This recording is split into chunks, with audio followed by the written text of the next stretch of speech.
Hey guys, tonight's story is older than memory, whispered through marble halls, and painted on broken pottery.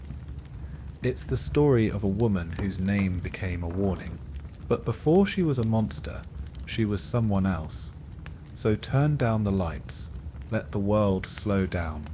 If this kind of storytelling brings you peace, you can subscribe, and let me know in the comments what time it is for you and where you're listening from. Now, close your eyes and step back, far beyond kings and castles, to a place where the gods still walked among us, and monsters were made, not born. In the soft darkness of ancient temples, where incense burned in bronze bowls and shadows danced across marble columns, there lived stories that would outlast empires. These were not the tales of mortal heroes or forgotten kings, but something deeper, something that spoke to the very nature of transformation and loss. Tonight we journey into one such story, a narrative that has been told and retold for thousands of years, each telling adding new layers of meaning, while the core truth remains unchanged. The Mediterranean Sea stretches endlessly under starlight, its waters holding secrets from civilizations that rose and fell like waves against ancient shores. In this world of myth and memory, where the boundary between divine and mortal was as thin as morning mist, there existed beings whose stories became the foundation of human understanding about beauty, power, and the terrible price of both. Among these figures stands one whose very name has become synonymous with transformation and tragedy, whose image has been carved into stone, painted on pottery, and whispered in bedtime stories across countless generations. This is the story of Medusa, but it is not the story you might expect. It is not simply a tale of a monster who turned men to stone with her gaze, though that element will come to pass in due time. Instead, it is a story that begins in the quiet sanctuaries of ancient Greece, where a young priestess once tended sacred flames and offered prayers to the goddess of wisdom and war. It is a story of devotion transformed into curse, of beauty becoming horror, and of a woman whose greatest tragedy was being remembered only for what she became, never for who she had been. The ancient Greeks understood that the most powerful stories were those that explained not just what happened, but why things must be as they are. They created myths that made sense of the inexplicable, that gave meaning to suffering, and that warned of the dangers that came with defying the natural order. In Medusa's story, they found a way to explore themes that resonated across centuries: the vulnerability of women in a world controlled by powerful men, the arbitrary nature of divine justice, and the way victims can become vilified while their tormentors are forgotten or forgiven. As we settle into this ancient tale, imagine yourself walking through the ruins of temples where Medusa once served, feeling the worn stone beneath your feet, and hearing the distant echo of prayers offered in languages long forgotten. Picture the warm Mediterranean sun filtering through marble columns, casting patterns of light and shadow that seem to shift and change like the stories themselves.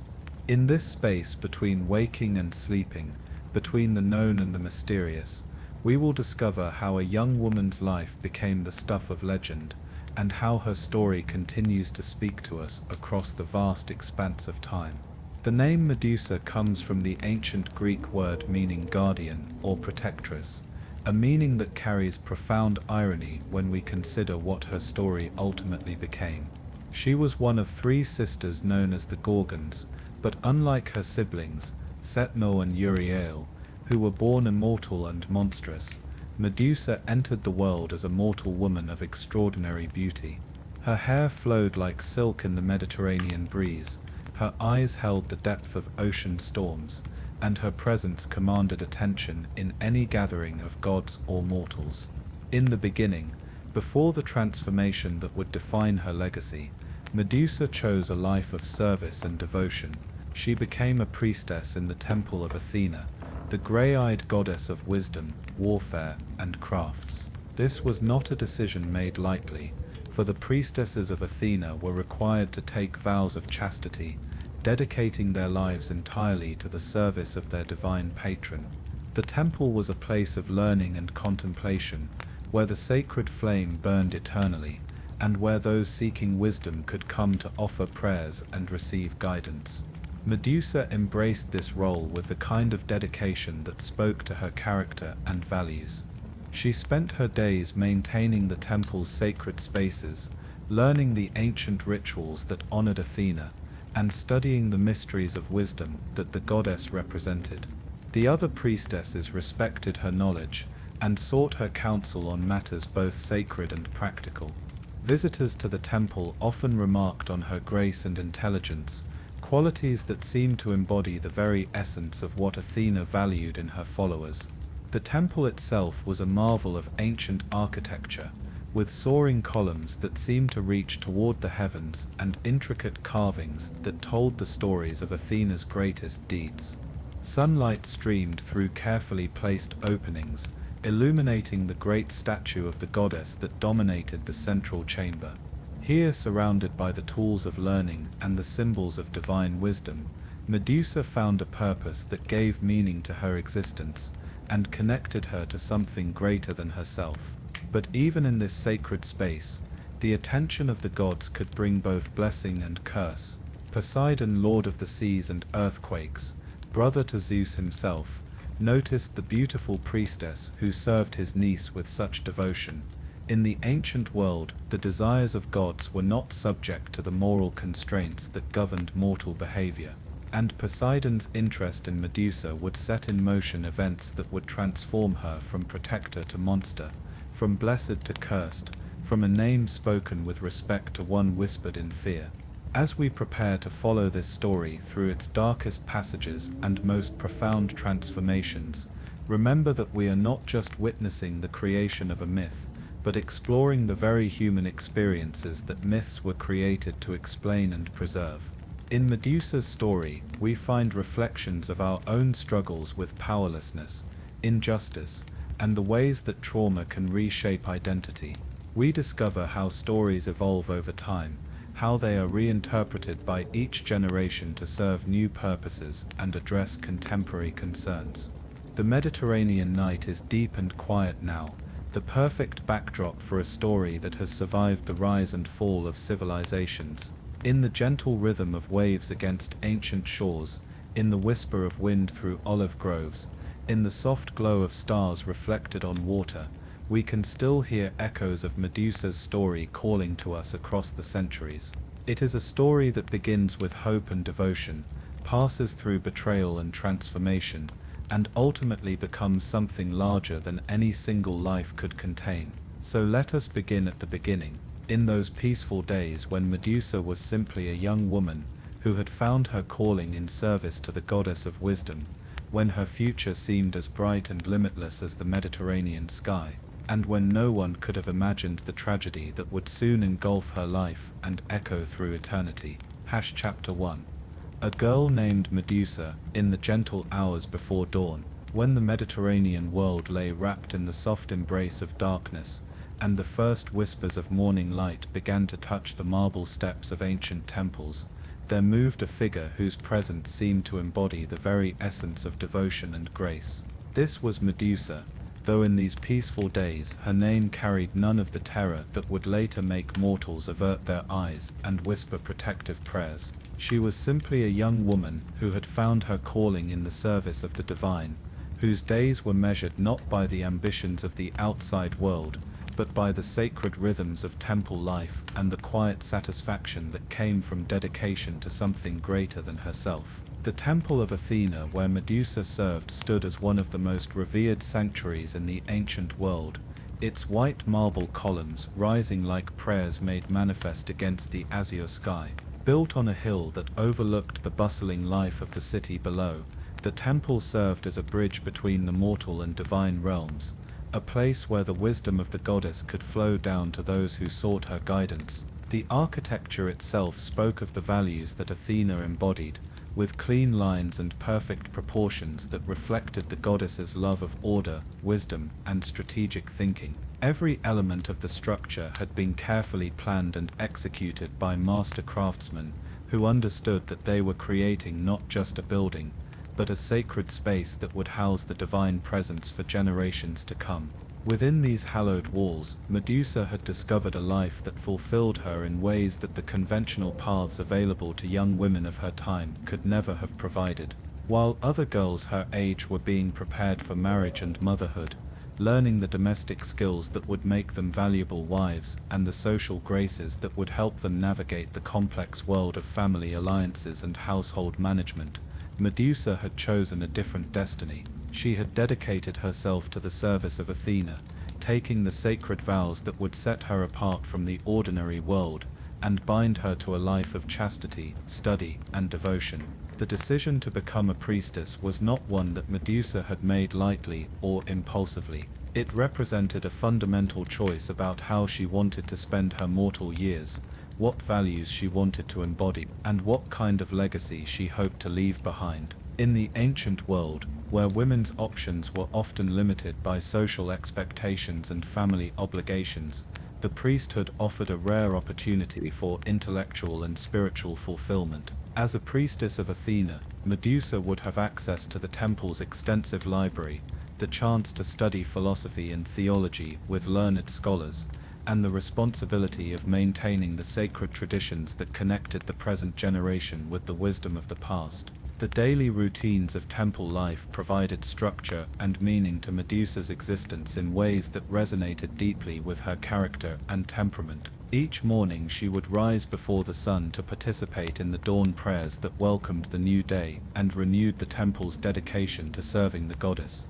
These early hours, when the world was still quiet and the air carried the cool freshness of night giving way to day, became some of her most treasured times. Standing with her fellow priestesses in the temple's central chamber, their voices joining in ancient hymns that had been sung for centuries, Medusa felt connected to a tradition that stretched back through countless generations of devoted women who had chosen this same path of service. The specific duties that occupied Medusa's days varied according to the temple's needs and the seasonal cycles that governed religious observance, but each task was performed with the same careful attention to detail and reverence for the sacred nature of her calling. She might spend hours tending the eternal flame that burned on Athena's altar, carefully feeding it with specially prepared oils and aromatic woods that would send pleasant smoke rising toward the heavens. This flame was not merely a symbolic gesture.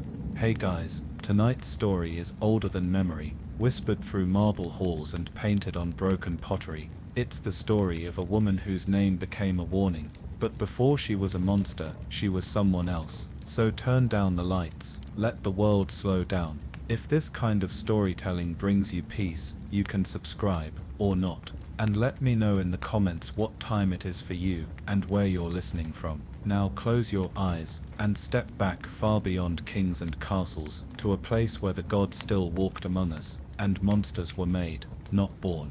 In the soft darkness of ancient temples, where incense burned in bronze bowls and shadows danced across marble columns, there lived stories that would outlast empires. These were not the tales of mortal heroes or forgotten kings, but something deeper, something that spoke to the very nature of transformation and loss. Tonight we journey into one such story, a narrative that has been told and retold for thousands of years, each telling adding new layers of meaning, while the core truth remains unchanged. The Mediterranean Sea stretches endlessly under starlight, its waters holding secrets from civilizations that rose and fell like waves against ancient shores. In this world of myth and memory, where the boundary between divine and mortal was as thin as morning mist, there existed beings whose stories became the foundation of human understanding about beauty, power, and the terrible price of both. Among these figures stands one whose very name has become synonymous with transformation and tragedy, whose image has been carved into stone, painted on pottery, and whispered in bedtime stories across countless generations. This is the story of Medusa, but it is not the story you might expect. It is not simply a tale of a monster who turned men to stone with her gaze, though that element will come to pass in due time. Instead, it is a story that begins in the quiet sanctuaries of ancient Greece, where a young priestess once tended sacred flames and offered prayers to the goddess of wisdom and war. It is a story of devotion transformed into curse, of beauty becoming horror, and of a woman whose greatest tragedy was being remembered only for what she became, never for who she had been. The ancient Greeks understood that the most powerful stories were those that explained not just what happened, but why things must be as they are. They created myths that made sense of the inexplicable, that gave meaning to suffering, and that warned of the dangers that came with defying the natural order. In Medusa's story, they found a way to explore themes that resonated across centuries: the vulnerability of women in a world controlled by powerful men, the arbitrary nature of divine justice, and the way victims can become vilified while their tormentors are forgotten or forgiven. As we settle into this ancient tale, imagine yourself walking through the ruins of temples where Medusa once served, feeling the worn stone beneath your feet, and hearing the distant echo of prayers offered in languages long forgotten. Picture the warm Mediterranean sun filtering through marble columns, casting patterns of light and shadow that seem to shift and change like the stories themselves. In this space between waking and sleeping, between the known and the mysterious, we will discover how a young woman's life became the stuff of legend, and how her story continues to speak to us across the vast expanse of time. The name Medusa comes from the ancient Greek word meaning guardian or protectress, a meaning that carries profound irony when we consider what her story ultimately became. She was one of three sisters known as the Gorgons, but unlike her siblings, Steno and Euryale, who were born immortal and monstrous, Medusa entered the world as a mortal woman of extraordinary beauty. Her hair flowed like silk in the Mediterranean breeze, her eyes held the depth of ocean storms, and her presence commanded attention in any gathering of gods or mortals. In the beginning, before the transformation that would define her legacy, Medusa chose a life of service and devotion. She became a priestess in the temple of Athena, the grey-eyed goddess of wisdom, warfare, and crafts. This was not a decision made lightly, for the priestesses of Athena were required to take vows of chastity, dedicating their lives entirely to the service of their divine patron. The temple was a place of learning and contemplation, where the sacred flame burned eternally, and where those seeking wisdom could come to offer prayers and receive guidance. Medusa embraced this role with the kind of dedication that spoke to her character and values. She spent her days maintaining the temple's sacred spaces, learning the ancient rituals that honored Athena, and studying the mysteries of wisdom that the goddess represented. The other priestesses respected her knowledge and sought her counsel on matters both sacred and practical. Visitors to the temple often remarked on her grace and intelligence, qualities that seemed to embody the very essence of what Athena valued in her followers. The temple itself was a marvel of ancient architecture, with soaring columns that seemed to reach toward the heavens, and intricate carvings that told the stories of Athena's greatest deeds. Sunlight streamed through carefully placed openings, illuminating the great statue of the goddess that dominated the central chamber. Here, surrounded by the tools of learning and the symbols of divine wisdom, Medusa found a purpose that gave meaning to her existence, and connected her to something greater than herself. But even in this sacred space, the attention of the gods could bring both blessing and curse. Poseidon, lord of the seas and earthquakes, brother to Zeus himself, noticed the beautiful priestess who served his niece with such devotion.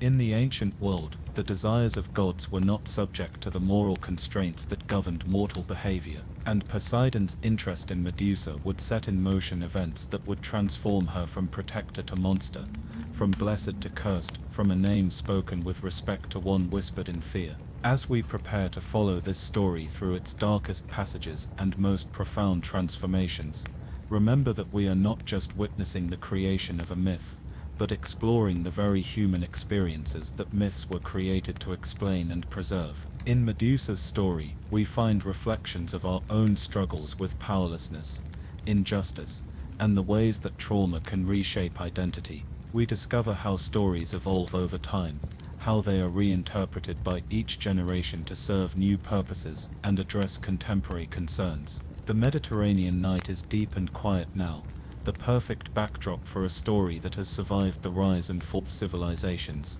In the gentle rhythm of waves against ancient shores, in the whisper of wind through olive groves, In the soft glow of stars reflected on water, we can still hear echoes of Medusa's story calling to us across the centuries. It is a story that begins with hope and devotion, passes through betrayal and transformation, and ultimately becomes something larger than any single life could contain. So let us begin at the beginning. In those peaceful days when Medusa was simply a young woman who had found her calling in service to the goddess of wisdom, when her future seemed as bright and limitless as the Mediterranean sky, and when no one could have imagined the tragedy that would soon engulf her life and echo through eternity.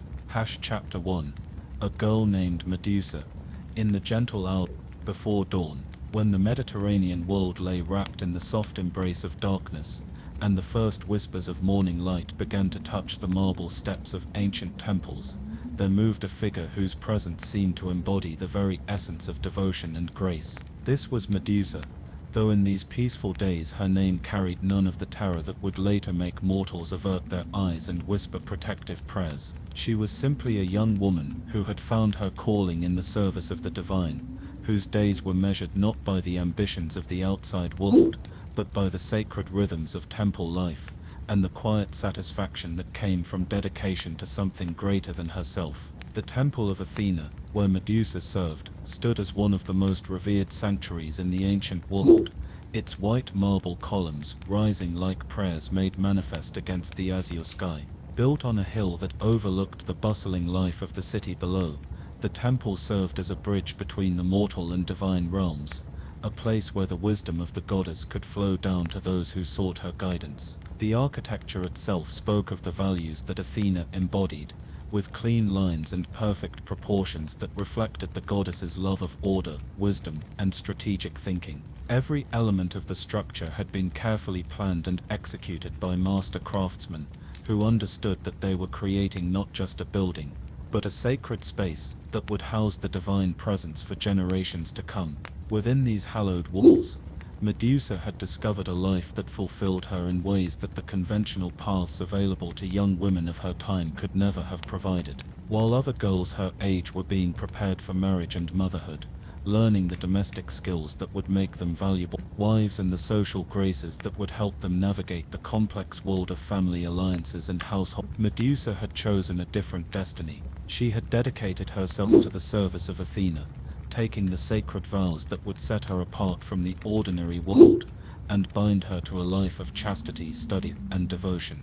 The decision to become a priestess was not one that Medusa had made lightly or impulsively. It represented a fundamental choice about how she wanted to spend her mortal years, what values she wanted to embody, and what kind of legacy she hoped to leave behind. In the ancient world, where women's options were often limited by social expectations and family obligations, the priesthood offered a rare opportunity for intellectual and spiritual fulfillment. As a priestess of Athena, Medusa would have access to the temple's extensive library, the chance to study philosophy and theology with learned scholars, and the responsibility of maintaining the sacred traditions that connected the present generation with the wisdom of the past. The daily routines of temple life provided structure and meaning to Medusa's existence in ways that resonated deeply with her character and temperament. Each morning, she would rise before the sun to participate in the dawn prayers that welcomed the new day and renewed the temple's dedication to serving the goddess. These early hours, when the world was still quiet and the air carried the cool freshness of night giving way to day, became some of her most treasured times. Standing with her fellow priestesses in the temple's central chamber, their voices joining in ancient hymns that had been sung for centuries, Medusa felt connected to a tradition that stretched back through countless generations of devoted women who had chosen this same path of service. The specific duties that occupied Medusa's days varied according to the temple's needs and the seasonal cycles that governed religious observance, but each task was performed with the same careful attention to detail and reverence for the sacred nature of her calling. She might spend hours tending the eternal flame that burned on Athena's altar, carefully feeding it with specially prepared oils and aromatic woods that would send pleasant smoke rising toward the heavens. This flame was not merely a symbolic gesture. "Hey guys, tonight's story is older than memory," whispered through marble halls and painted on broken pottery. It's the story of a woman whose name became a warning. But before she was a monster, she was someone else. So turn down the lights. Let the world slow down. If this kind of storytelling brings you peace, you can subscribe, or not. And let me know in the comments what time it is for you, and where you're listening from. Now, close your eyes and step back, far beyond kings and castles, to a place where the gods still walked among, and monsters were made, not born. In the soft darkness of ancient temples, where incense burned in bronze and shadows danced across marble columns, there lived stories that would outlast empire. These were not the tales of mortal heroes or forgotten kings, but something deeper, something that spoke to the very nature of transformation and loss. Tonight we journey into one such story, a narrative that has been told and retold for thousands of years, each telling adding new layers of meaning, while the core truth remains unchanged. The Mediterranean Sea stretches endlessly under starlight, its waters holding secrets from civilizations that rose and fell like waves against ancient shores. In this world of myth and memory, where the boundary between divine and mortal was as thin as morning mist, there existed beings whose stories became the foundation of human understanding about beauty, power, and the terrible price of birth. Among these figures stands one whose very name has become synonymous with transformation and tragedy, whose image has been carved into stone, painted on pottery, and whispered in bedtime stories across countless generations. And this is the story of Medusa, but it is not the story you might expect. It is not simply a tale of a monster who turned men to stone with her gaze, though that element will come to pass in due time. Instead, it is a story that begins in the quiet sanctuaries of ancient Greece, where a young priestess once tended sacred flames and offered prayers to the goddess of wisdom and war. It is a story of devotion transformed into curse, of beauty becoming horror, and of a woman whose greatest tragedy was being remembered only for what she became, never for who she had. The ancient Greeks understood that the most powerful stories were those that explained not just what happened, but why things must be as. They created myths that made sense of the inexplicable, that gave meaning to suffering, and that warned of the dangers that came with defying the natural order. In Medusa's story, they found a way to explore themes that resonated across centuries: the vulnerability of women in a world controlled by powerful men, the arbitrary nature of divine justice, and the way victims can become vilified, while their tormentors are forgotten or forgiven. As we settle into this ancient tale, imagine yourself walking through the ruins of temples where Medusa once served, feeling the worn stone beneath your feet, and hearing the distant echo of prayers offered in languages long forgotten. Picture the warm Mediterranean sun filtering through marble columns, casting patterns of light and shadow that seem to shift and change like the stories themselves. In this space between waking and sleeping, between the known and the mysterious, we will discover how a young woman's life became the stuff of legend, and how her story continues to speak to us across the vast expanse of time.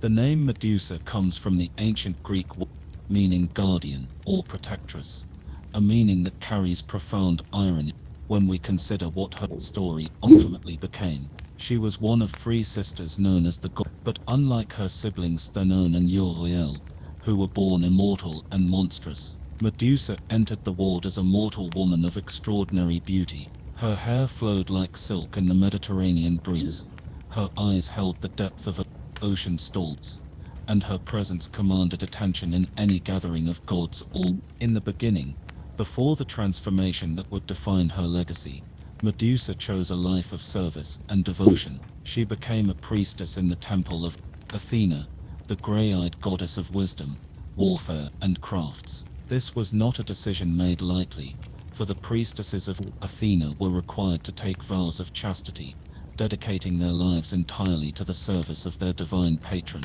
The temple was a place of learning and contemplation, where the sacred flame burned eternally, and where those seeking wisdom could come to offer prayer and receive guidance. Medusa embraced this role with the kind of dedication that spoke to her character and values. She spent her days maintaining the temple's sacred spaces, learning the ancient rituals that honored Athena, and studying the mysteries of wisdom that the goddess represented. The other priestesses respected her knowledge, and sought her counsel on matters both sacred and practical. Visitors to the temple often remarked on her grace and intelligence, qualities that seemed to embody the very essence of what Athena valued in her followers. The temple itself was a marvel of ancient architecture, with soaring columns that seemed to reach toward the heavens, and intricate carvings that told the stories of Athena's greatest deeds. Sunlight streamed through carefully placed openings, illuminating the great statue of the goddess that dominated the central chamber.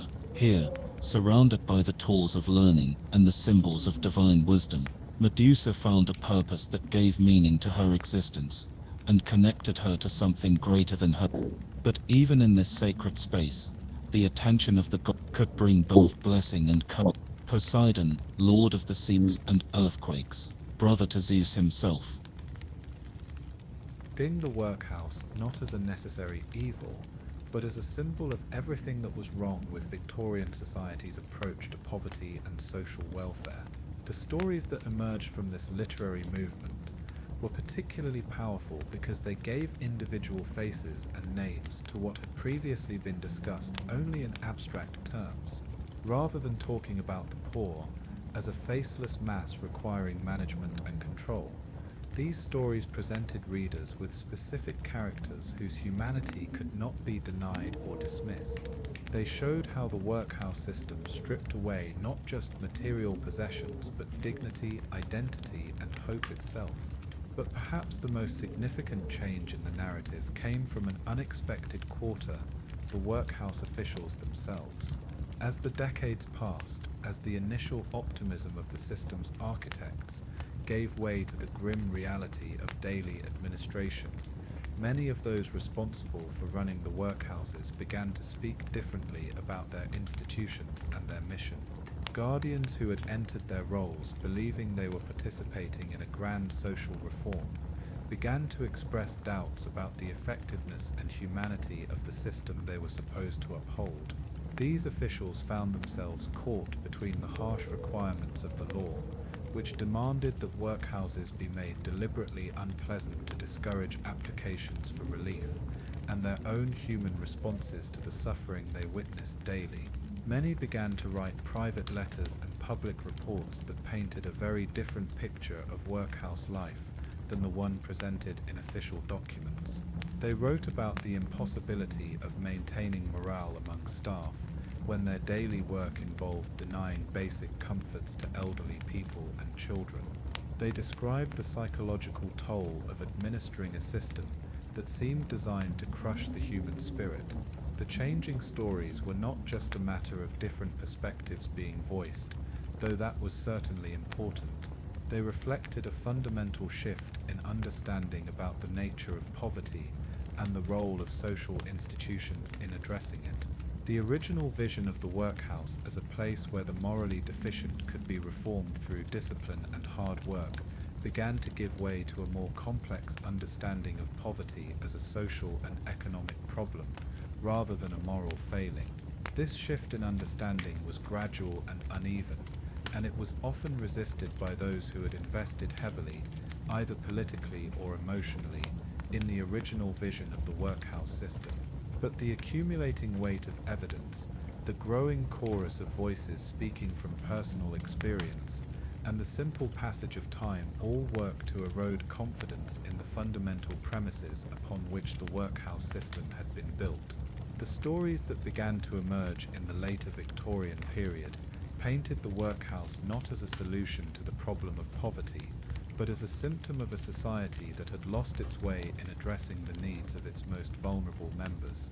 They described institutions that had become self-perpetuating bureaucracies, more concerned with following procedures than with helping people.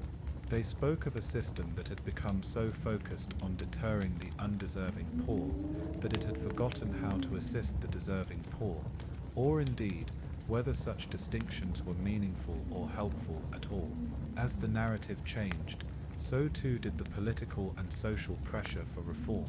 The stories of suffering and degradation that emerged from the workhouses became ammunition for a new generation of social reformers, who argued that the entire system needed to be reconsidered from the ground up. These reformers drew on the accumulated evidence of decades of workhouse operation to argue that the institutions had failed to achieve their stated goals and had instead created new forms of suffering and social division. The changing stories also reflected a broader transformation in Victorian society's understanding of the relationship between individual responsibility and social conditions.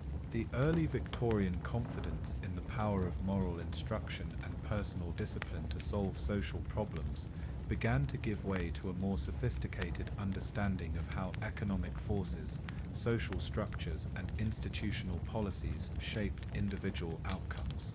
The workhouse, which had been designed as a tool for moral reformation, came to be seen by many as evidence of the limitations of purely moralistic approaches to social problems. But the change in narrative was not simply a matter of growing criticism or evolving understanding. It also reflected the human capacity for adaptation and resistance in the face of oppressive circumstances. The stories that emerged from the workhouses in the later Victorian period included not just accounts of suffering and degradation, but also tales of small acts of kindness, moments of solidarity among inmates, and quiet forms of resistance to the dehumanizing effects of institutional life. These stories of resilience and humanity provided a counterpoint to the official narrative of the workhouse as a place where the morally deficient could be stripped of their bad habits and rebuilt into productive citizens. Instead, they suggested that what was being stripped away in the workhouse was not moral failing but basic human dignity, and that what was being rebuilt was not character but despair. The accumulated weight of these changing stories eventually began to have a practical impact on workhouse policy and administration. As public opinion shifted, as criticism mounted, and as alternative approaches to poverty relief were proposed and tested, the rigid orthodoxy of the early workhouse system began to soften and evolve. Reforms were introduced gradually and often reluctantly, but they reflected a growing acknowledgement that the original vision of the workhouse had been fundamentally flawed. The stories that people told about the workhouse in the later Victorian period were stories of institutional failure, of human resilience in the face of systematic oppression, and of the gradual recognition that society's approach to poverty and social welfare needed to be fundamentally reconsidered. They were stories that challenged the comfortable assumptions of the early Victorian period and forced a more honest reckoning with the human cost of policies that had been designed with the best of intentions, but had produced outcomes that few could defend or justify. As night falls over our examination of these changing narratives, we can see how the stories that societies tell about their institutions and their treatment of the poor reflect not just policy choices but fundamental values and assumptions about human nature, social responsibility, and the role of government in addressing social problems. The transformation of the workhouse narrative over the course of the Victorian era provides a window into a society grappling with the consequences of its own choices and slowly, painfully, learning to see its most vulnerable members as fully human beings deserving of dignity and compassion, rather than subjects for moral experimentation and social control. Chapter 7. Enter Perseus. In the evolving story of the Victorian workhouse, there came a time when figures emerged who saw themselves as heroes, sent to tackle what seemed like an impossible task. These were the reformers, the investigators, the well-meaning members of parliament and charitable organizations who believed they could slay the monster that the workhouse system had become. Like the legendary Perseus approaching the dreaded Medusa, these individuals came armed with tools and guidance, believing they could solve the problem without truly seeing it, without engaging with the human reality of those trapped within the system's grasp. The most prominent of these heroic figures emerged in the middle decades of the Victorian era, when the failures of the workhouse system had become too obvious to ignore, yet the political and social commitment to the institution remained too strong to abandon entirely. These reformers arrived with the confidence of those who believed that with the right approach, the right tools and the right guidance, they could transform a system that had proven resistant to change for decades. The first wave of these would-be heroes came in the form of parliamentary commissioners, sent by a government increasingly embarrassed by reports of conditions in workhouses across the country. These men, typically drawn from the educated middle and upper classes, arrived at workhouses with official authority and the backing of Westminster behind them. They carried with them carefully prepared questionnaires, standardized inspection procedures, and detailed guidelines for what constituted proper workhouse administration. Like Perseus with his polished shield, they believed they could confront the horror of the workhouse system indirectly, through reports and statistics and official procedures, without having to truly see or engage with the human suffering that lay at its heart. These commissioners moved through the workhouse system with the methodical precision of men on a mission. They examined account books and dietary schedules, measured dormitory spaces and inspected kitchen facilities, interviewed guardians and masters with the careful attention of investigators gathering evidence. Their reports, when they returned to London, were filled with precise observations about administrative irregularities, structural deficiencies, and procedural violations. They noted with satisfaction when they found instances of good practice, and they recommended with confidence specific changes that would bring problem institutions into line with official standards. But like Perseus approaching Medusa with his eyes fixed on her reflection rather than her face, these heroic commissioners managed to complete their missions without truly seeing what they were confronting. Their carefully structured inspection procedures, their focus on administrative compliance and regulatory adherence, allowed them to document the workhouse system without engaging with its fundamental humanity or inhumanity. They could catalogue the square footage per inmate without contemplating what it meant for human beings to live their entire lives in such confined spaces. They could verify that dietary requirements were being met without considering the psychological impact of eating the same monotonous meals day after day, year after year. The guidance these heroes received, like the divine wisdom that Athena provided to Perseus, came from the very institutions and ideologies that had created the workhouse system in the first place. The Poor Law Commission, the government departments responsible for social policy, the intellectual frameworks of political economy that had justified the original establishment of the workhouses. These were the sources of wisdom and direction for the reformers who sought to improve the system. It was a curious irony that those who wished to slay the monster were being guided by the very forces that had brought it into being. This guidance shaped not only what the reformers looked for during their investigations, but also what they were able to see and understand. They were provided with definitions of success and failure that focused on administrative efficiency, cost control, and deterrent effect rather than on human welfare or dignity. They were given tools that measured compliance with regulations rather than the quality of life within the institutions. Most importantly, they were equipped with an intellectual framework that continued to view the workhouse as a necessary, if imperfect, solution to the problem of poverty, rather than as a problem in itself. The tools that these heroic figures carried with them into their confrontation with the workhouse system were impressive in their scope and sophistication. They had standardized forms for recording observations, statistical methods for analyzing data, and bureaucratic procedures for implementing recommendations. They had the authority to compel cooperation from workhouse officials, the resources to conduct comprehensive investigations, and the political backing to ensure that their findings would be taken seriously at the highest levels of government. Yet these tools, for all their apparent power and precision, shared a crucial limitation with Perseus's polished shield. They allowed their users to engage with the workhouse system indirectly, at one remove from the immediate reality of the experience. The statistical abstractions,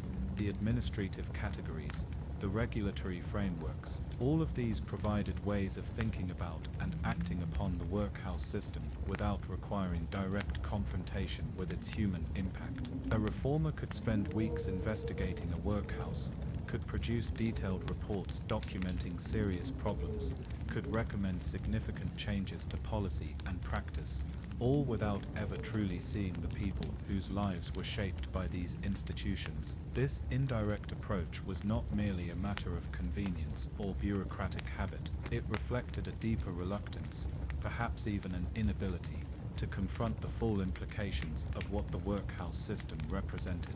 To truly see the workhouse, to look directly at what it did to human beings rather than examining it through the mediation of official procedures and statistical summaries, would have required acknowledging that the fundamental premises upon which the system was based were not merely flawed but morally indefensible.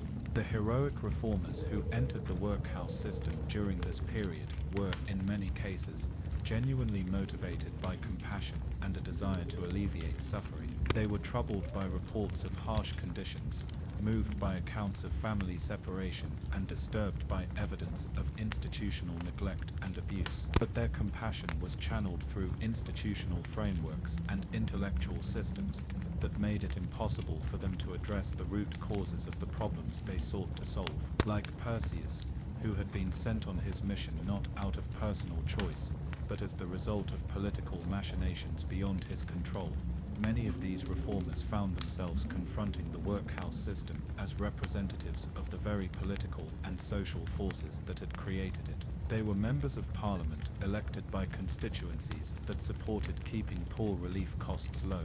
They were civil servants employed by departments committed to maintaining the deterrent principle. They were representatives of charitable organizations that accepted the basic premises of the poor law, while seeking to mitigate its harshest effects. This complex positioning meant that even the most well-intentioned reformers approached their task with significant constraints on what they could see, understand, and recommend. They could identify specific abuses and recommend procedural corrections. They could document instances where official regulations were being violated and insist on compliance. They could even, in some cases, argue for modifications to the regulations themselves when the evidence of their inadequacy became overwhelming. But they could not, or would not, question the fundamental logic of a system that treated poverty as a moral failing, requiring correction through deliberate hardship and social isolation. The tragedy of these heroic interventions was not that they were entirely without effect. Many specific improvements were indeed implemented as a result of their investigations and recommendations. Dietary standards were clarified and enforced more consistently. Sanitary conditions were improved in many institutions. Procedures for handling complaints and grievances were established and refined. Some of the most egregious forms of abuse and neglect were eliminated through more rigorous oversight and accountability measures. But these improvements, significant as they were for those who benefited from them directly, did not address the fundamental character of the workhouse system. Like cosmetic changes to a building with structural problems, they made conditions more tolerable without making them truly acceptable. The basic reality of life in the workhouse remained unchanged. Families were still separated. Individuals were still stripped of their autonomy and dignity. And the underlying message that poverty was a personal failing deserving of punishment continued to shape every aspect of institutional life. The reformers' approach to their task reflected a broader pattern in Victorian social policy, a tendency to address symptoms rather than causes, to seek technical solutions to moral and political problems, and to maintain faith in the perfectibility of institutions rather than questioning their fundamental premises. This approach allowed for continuous modification and adjustment without requiring the more difficult work of acknowledging that some problems cannot be solved through better administration, but only through fundamental changes in values and priorities. The metaphor of Perseus and Medusa is particularly apt in this context because it captures the way these heroic reformers managed to engage with the workhouse system without truly confronting its essential nature. Just as Perseus could kill Medusa by looking at her reflection without meeting her gaze directly, the reformers could modify and improve the workhouse system without acknowledging that its fundamental character was incompatible with human dignity and welfare.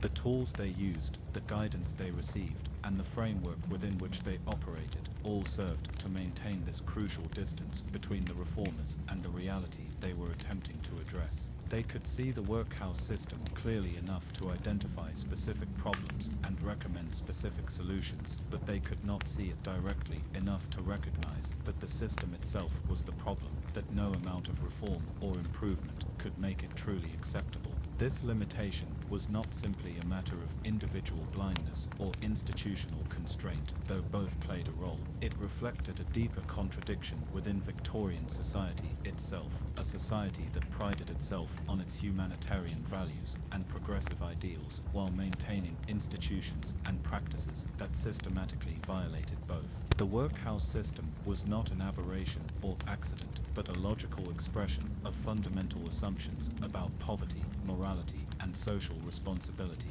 that were deeply embedded in Victorian culture and politics. The heroic reformers who sought to improve the workhouse system were in many ways products of this same culture. They shared, to varying degrees, the same assumptions about the nature of poverty and the appropriate role of social institutions in addressing it. Their compassion and genuine desire to help were real and admirable, but they were shaped and constrained by intellectual and moral frameworks that made it difficult, if not impossible, for them to see beyond incremental improvement toward fundamental transformation. As the decades passed and successive waves of reformers attempted to tackle the problems of the workhouse system, a pattern emerged that would become familiar in many areas of social policy. Each generation of heroes arrived with confidence that they could succeed where their predecessors had failed, armed with new tools and new insights that would finally allow them to solve the problem once and for all. Each generation achieved some genuine improvements, documented their successes with satisfaction, and departed believing they had made significant progress. And yet the fundamental character of the system remained unchanged, continuing to process human beings through its machinery of deliberate hardship and social isolation. The inability of these heroic interventions to achieve lasting transformation was not due to lack of good intentions, insufficient resources, or inadequate expertise. It reflected the deeper impossibility of reforming an institution whose fundamental purpose was incompatible with the values that motivated the reform efforts. The workhouse had been designed to deter the poor from seeking relief by making the experience of receiving aid more unpleasant than the experience of remaining in poverty. This deterrent principle was not a flaw in the system that could be corrected through better administration. It was the system's essential purpose and organizing logic. As we observe these heroic figures moving through the workhouse system with their tools and their guidance and their mission to slay the monster,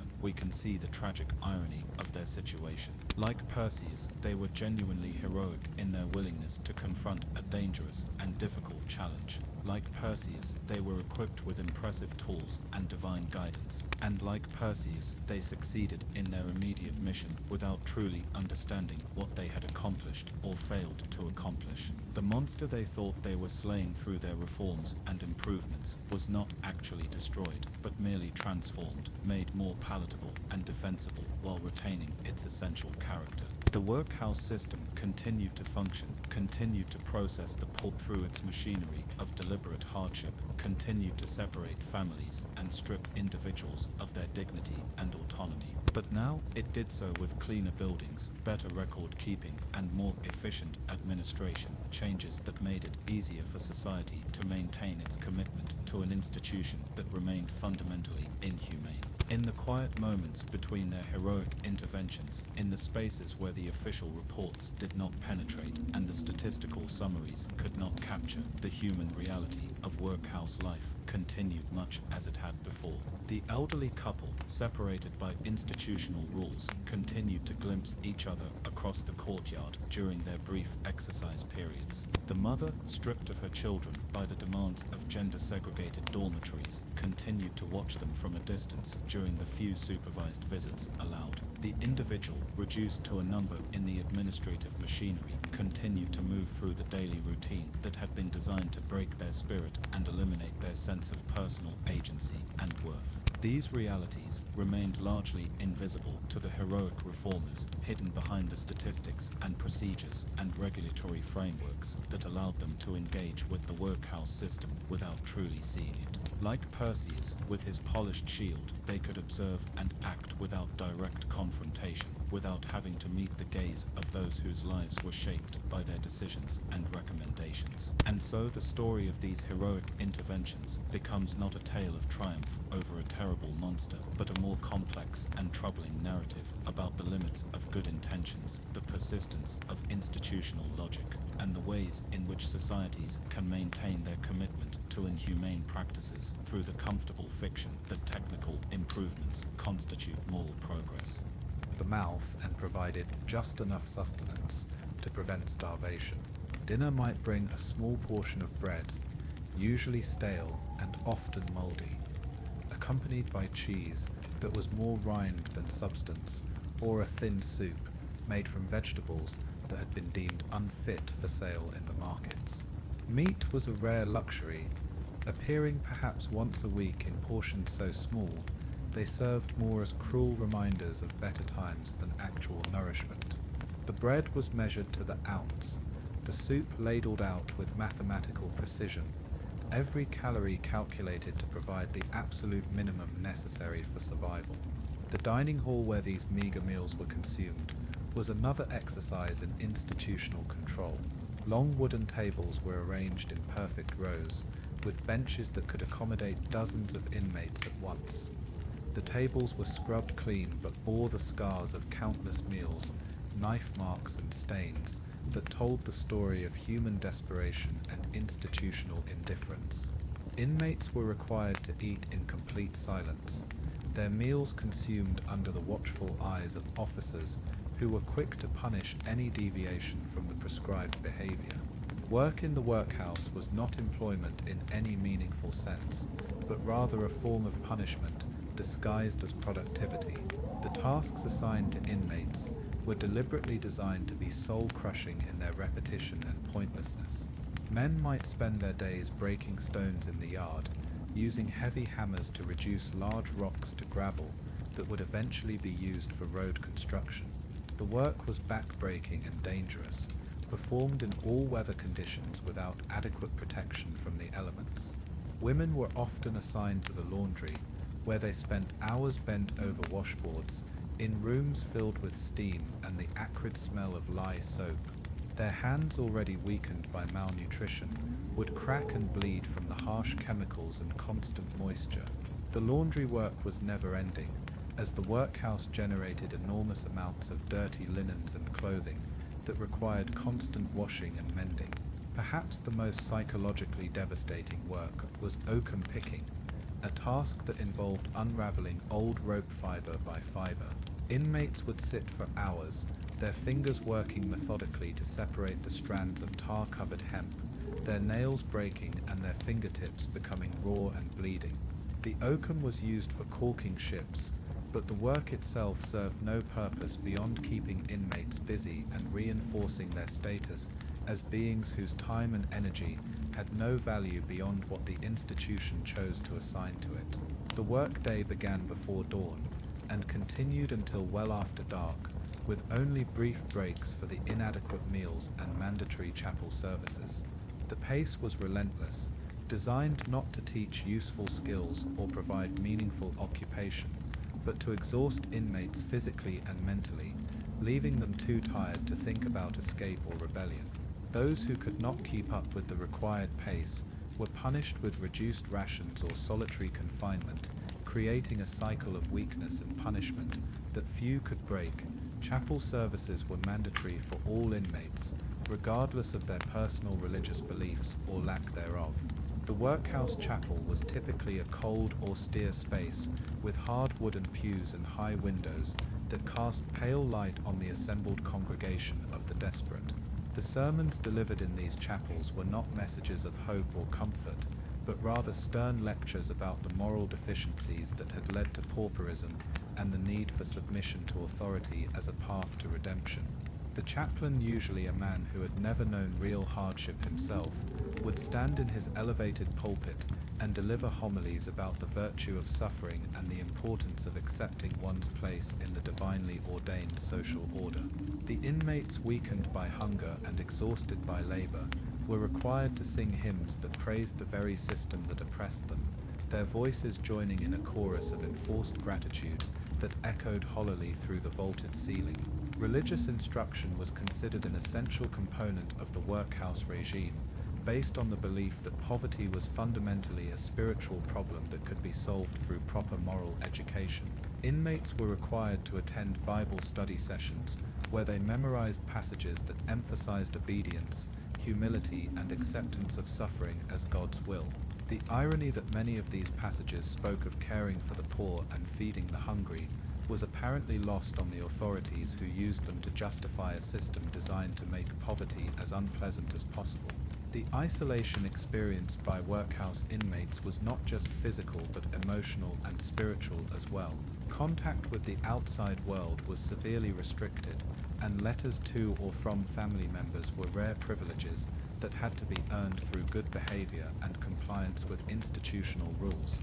Visits were even rarer, conducted under strict supervision in bare rooms, where conversation was monitored and limited to approved topics. This enforced isolation served multiple purposes within the workhouse system. It prevented inmates from maintaining connections that might provide them with alternatives to institutional life, and it reinforced their dependence on the workhouse for all their physical and emotional needs. Cut off from family, friends, and community, inmates became psychologically as well as physically trapped within the walls of the institution. The effects of this isolation were visible in the faces and bearing of long-term inmates. The spark of individuality that marks human beings gradually dimmed and disappeared, replaced by a vacant compliance that the authorities viewed as successful moral improvement. Inmates learned to move through their days like automatons, performing their assigned tasks without thought or feeling, their personalities slowly eroding under the constant pressure of institutional life. Nights in the workhouse were perhaps the cruelest time of all, when the enforced busyness of the day gave way to darkness and the terrible clarity of reflection.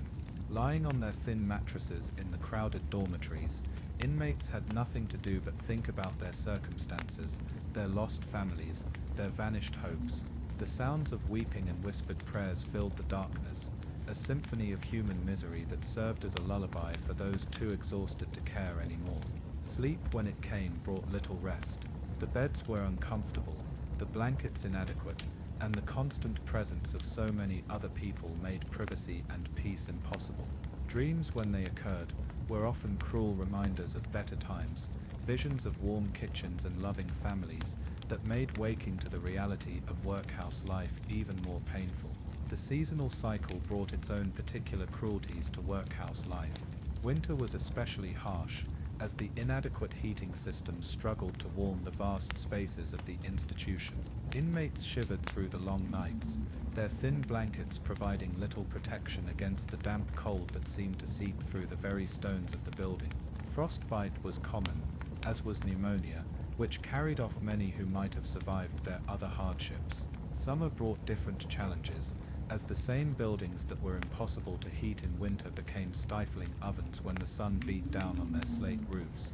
The dormitories filled with stale air, and the smell of too many unwashed bodies crowded together. Disease spread rapidly in these conditions, and the inadequate medical care available in most workhouses meant that illnesses that might have been minor inconveniences in the outside world became death sentences within the walls. The medical care provided in workhouses was minimal at best and often non-existent. Many institutions had no trained medical staff at all, relying instead on the master or matron to diagnose and treat illnesses with whatever remedies they happened to know. The medicines available were basic and often ineffective, and surgery was performed without anesthesia or proper sanitation. The sick were isolated not for their own comfort, but to prevent the spread of disease to those who were still capable of work. Mental illness was particularly poorly understood and treated in the workhouse system. Inmates who showed signs of psychological distress were often classified as troublemakers and subjected to additional punishment rather than treatment.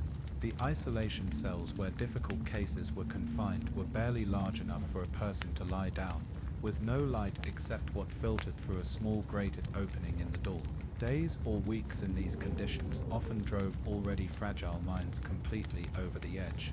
The hierarchy within the workhouse was rigid and unforgiving, with former inmates elevated to positions of petty authority over their fellow paupers. These inmate officers, desperate to maintain their small privileges and terrified of being returned to the general population, often proved more cruel than the paid staff. They understood the system from the inside and knew exactly how to inflict maximum psychological damage on those under their control. The master and matron of the workhouse wielded absolute authority within their domain, answerable only to the board of guardians who visited occasionally and usually saw only what they were meant to see. These officials lived in comparative comfort within the institution, their quarters furnished with items confiscated from inmates or purchased with funds that might have been used to improve conditions for the poor. They saw themselves as moral reformers, convinced that the suffering they administered was beneficial to the character development of their charges. Record keeping in the workhouse was meticulous when it came to tracking expenses and maintaining order, but deliberately vague when it came to recording the human cost of the system. Deaths were noted with clinical detachment, causes listed as natural or accidental without investigation into whether better conditions might have prevented them. Births were recorded without mention of the circumstances that had driven pregnant women to seek refuge in such a place. The children born in workhouses faced perhaps the cruelest fate of all, as they knew no other life, and had no frame of reference for understanding that their existence was abnormal. These workhouse children grew up without love, without individual attention, without any sense of their own worth or potential. They were raised to be servants and laborers, their education limited to basic literacy and whatever skills would make them useful to their social superiors.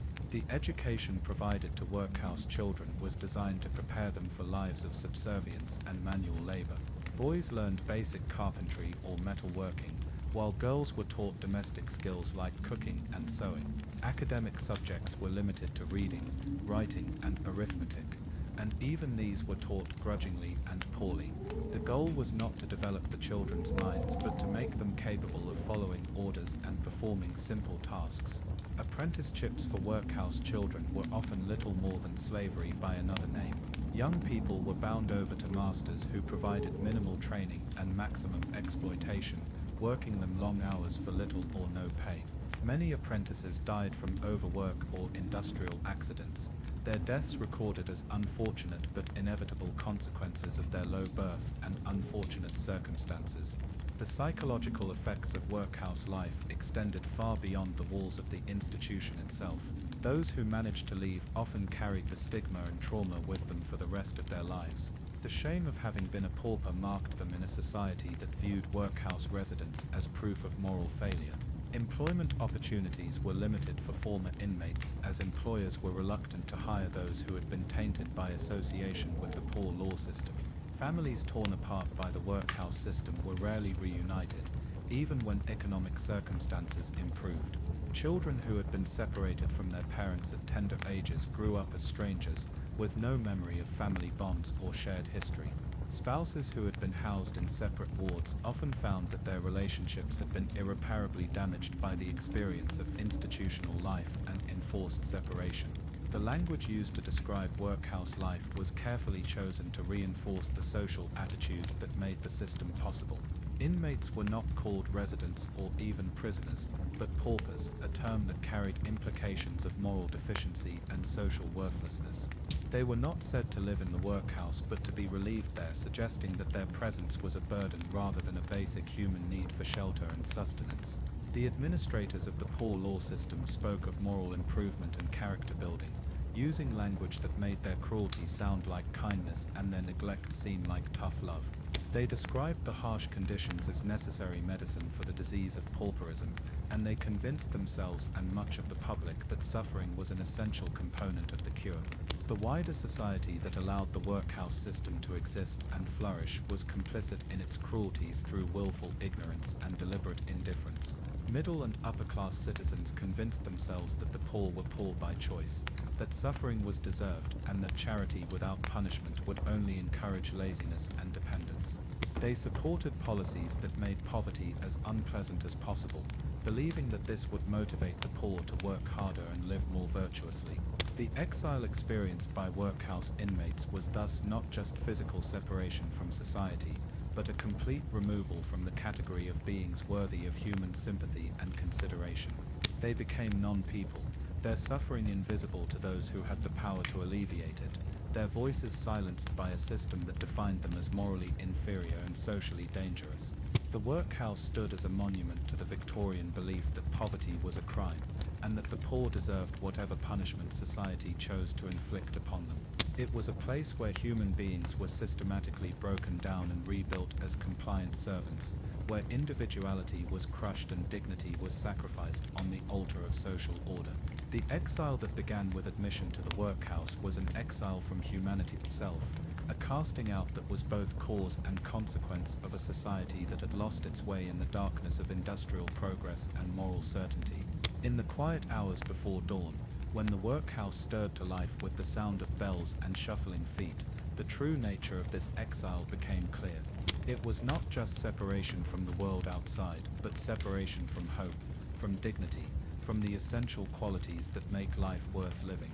The workhouse was designed not just to house the poor, but to remake them in the image of what Victorian society thought they should be: grateful, submissive, and invisible.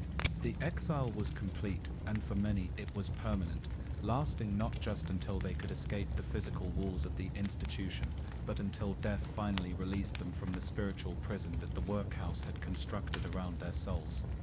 Chapter 5. The workhouse sisters' bonds forged in suffering's soft contemplative tone throughout, in the austere corridors of the Victorian workhouse, where individuality was systematically stripped away and human dignity was reduced to a number on a register. There emerged something unexpected and beautiful amid the calculated cruelty. Within the women's wards, among those who had been cast out from society and forgotten by the world beyond the institution's walls, bonds formed that transcended blood relation and created families born not of genetics, but of shared suffering and mutual survival. These relationships, forged in the crucible of institutional life, represented one of the most profound aspects of workhouse existence that the authorities never intended and rarely acknowledged. The administration had designed every aspect of the system to prevent emotional connections, believing that human bonds encouraged dependency and hindered the moral improvement that institutional life was supposed to provide. Yet despite their best efforts to create isolated, compliant individuals, the basic human need for connection and companionship proved stronger than the most carefully constructed barriers. The women who found themselves in the workhouse came from vastly different backgrounds, their paths to pauperism as varied as their ages and circumstances. There might be elderly widows whose children had emigrated to America or Australia, leaving them with no family support in their declining years. Young mothers, unmarried and disgraced, clutched babies whose fathers had abandoned them to face society's judgment alone.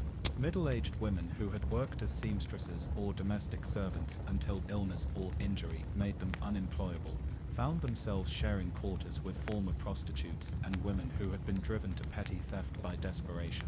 In the outside world, these women would never have spoken to one another, their social positions and moral standings keeping them in separate spheres. The rigid class system of Victorian England created invisible walls between different types of women, barriers that were as real and impermeable as any physical obstacle. A respectable widow would have crossed the street rather than acknowledge a woman of questionable virtue, and a skilled seamstress would have considered herself far superior to a common labourer's wife.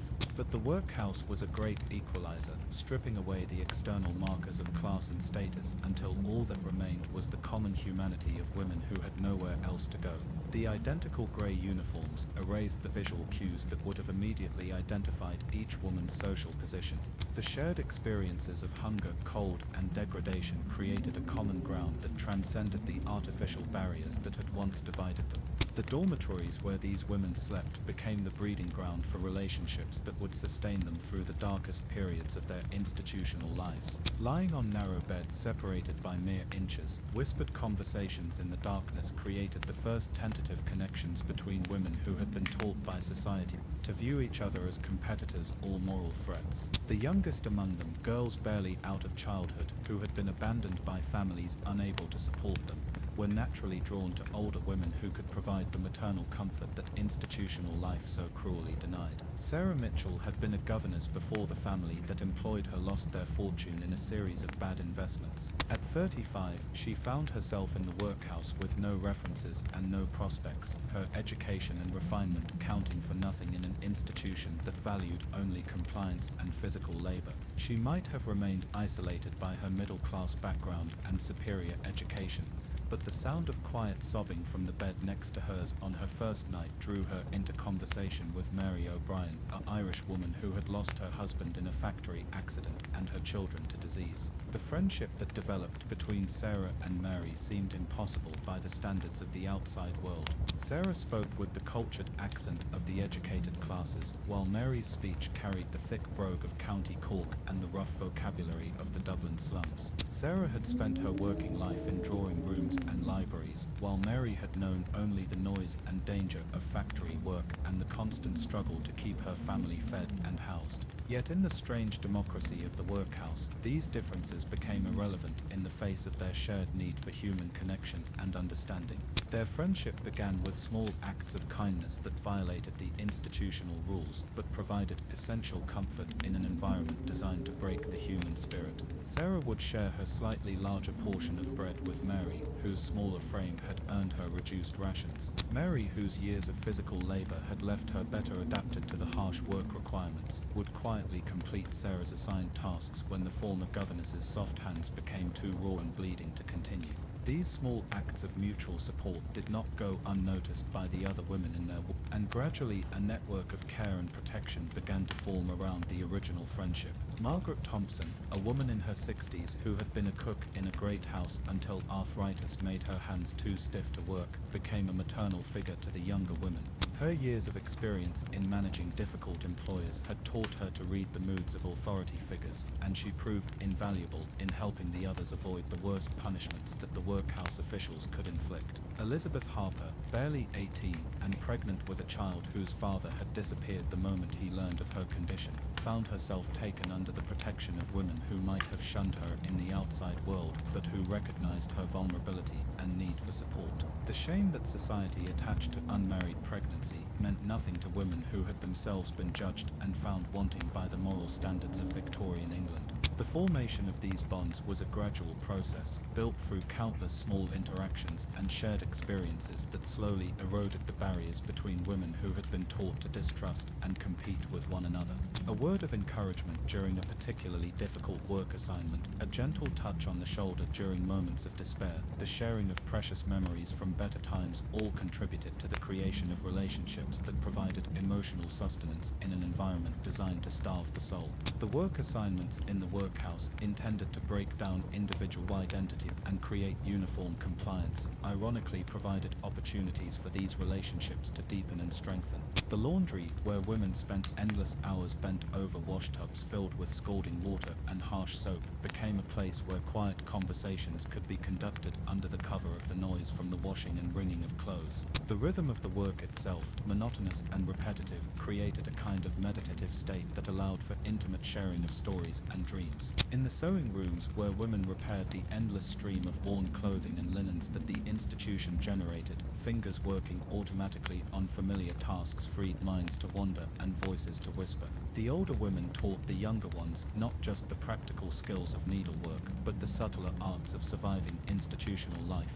They shared hard-won knowledge about which officers were most likely to show mercy, which work assignments were least demanding, and how to avoid the attention of those who took pleasure in inflicting additional suffering on those already broken by circumstance. The dining hall, where meals were consumed in enforced silence under the watchful eyes of the workhouse officers, became a place where an entire language of glances and gestures developed among the women. A slight nod could convey sympathy for another's distress, a brief touch of hands could offer comfort when words were forbidden, and the simple act of sitting close together provided a form of solidarity that the authorities could not prevent without destroying their own efficiency. The chapel services, mandatory for all inmates regardless of their personal beliefs, provided another opportunity for the women to support one another through the most psychologically challenging aspects of institutional life. The sermons delivered by the workhouse chaplain were designed to reinforce feelings of shame and unworthiness, emphasizing the moral failures that had supposedly led to their current circumstances. The women learned to focus not on the degrading words being spoken from the pulpit, but on the presence of their chosen sisters sitting beside them, their shared strength helping each individual endure the assault on their self-worth. The strongest of these workhouse sisterships often centered around women who had manned.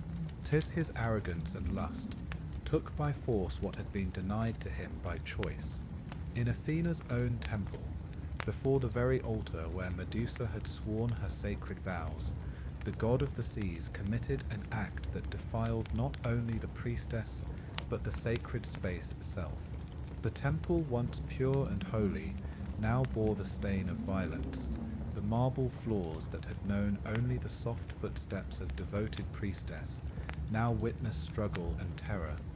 The air that had been sweet with incense became heavy with the weight of violated trust. The sacred silence was shattered by cries that would haunt the stones themselves for generations to come. When it was over, when Poseidon had vanished like morning mist, leaving only the salt scent of the sea and the echo of divine power, Medusa lay broken on the cold marble floor. Her white robes, once pristine as fresh snow, were torn and stained. Her golden hair was disheveled, spread across the stone like spilled sunlight. Her luminous eyes, once filled with faith and devotion, now held only shock and incomprehensible pain. But the gods, in their complex nature, do not always respond to injustice as mortals might expect. When Athena discovered what had transpired in her sacred temple, her rage was not directed at her brother Poseidon, though it was he who had committed the violation. No, the goddess of wisdom and war found herself consumed with anger at the perceived defilement of her holy space, and that anger sought a target it could actually reach. Gods, you see, exist in a hierarchy of power as complex and unforgiving as any mortal court. Athena, for all her wisdom and strength, could not directly punish Poseidon without risking divine war. Her brother was too powerful, too well connected in the pantheon of Olympus, but Medusa, mortal and vulnerable, presented a target for the goddess's need for retribution. The logic of divine justice is not always comprehensible to mortal minds. Where we might see victim and perpetrator clearly defined, the gods saw pollution and purification, defilement and cleansing. Athena's response was swift and merciless, born from a divine perspective that valued the sanctity of sacred spaces above the innocence of those who served within them. On a night when the moon hid behind clouds and the very stars seemed to dim with sorrow, Athena appeared to Medusa in her chambers. The goddess manifested not as the wise protector Medusa had worshipped, but as an avatar of divine wrath. Her grey eyes, usually filled with the calm wisdom of ages, now blazed with silver fire. Her owl perched on her shoulder fixed its unblinking gaze on the cowering priestess with an intensity that seemed to pierce through to her very soul. The goddess spoke, and her voice carried the weight of mountains and the fury of storms. But her words were not of comfort or justice for the wronged priestess. Instead, they were words of condemnation, of punishment for a crime she had not committed, but had somehow, in the twisted logic of divine justice, enabled by her very presence. You have allowed my temple to be defiled. Athena declared, though Medusa had been victim, not willing participant. Your beauty has brought corruption to my sacred space.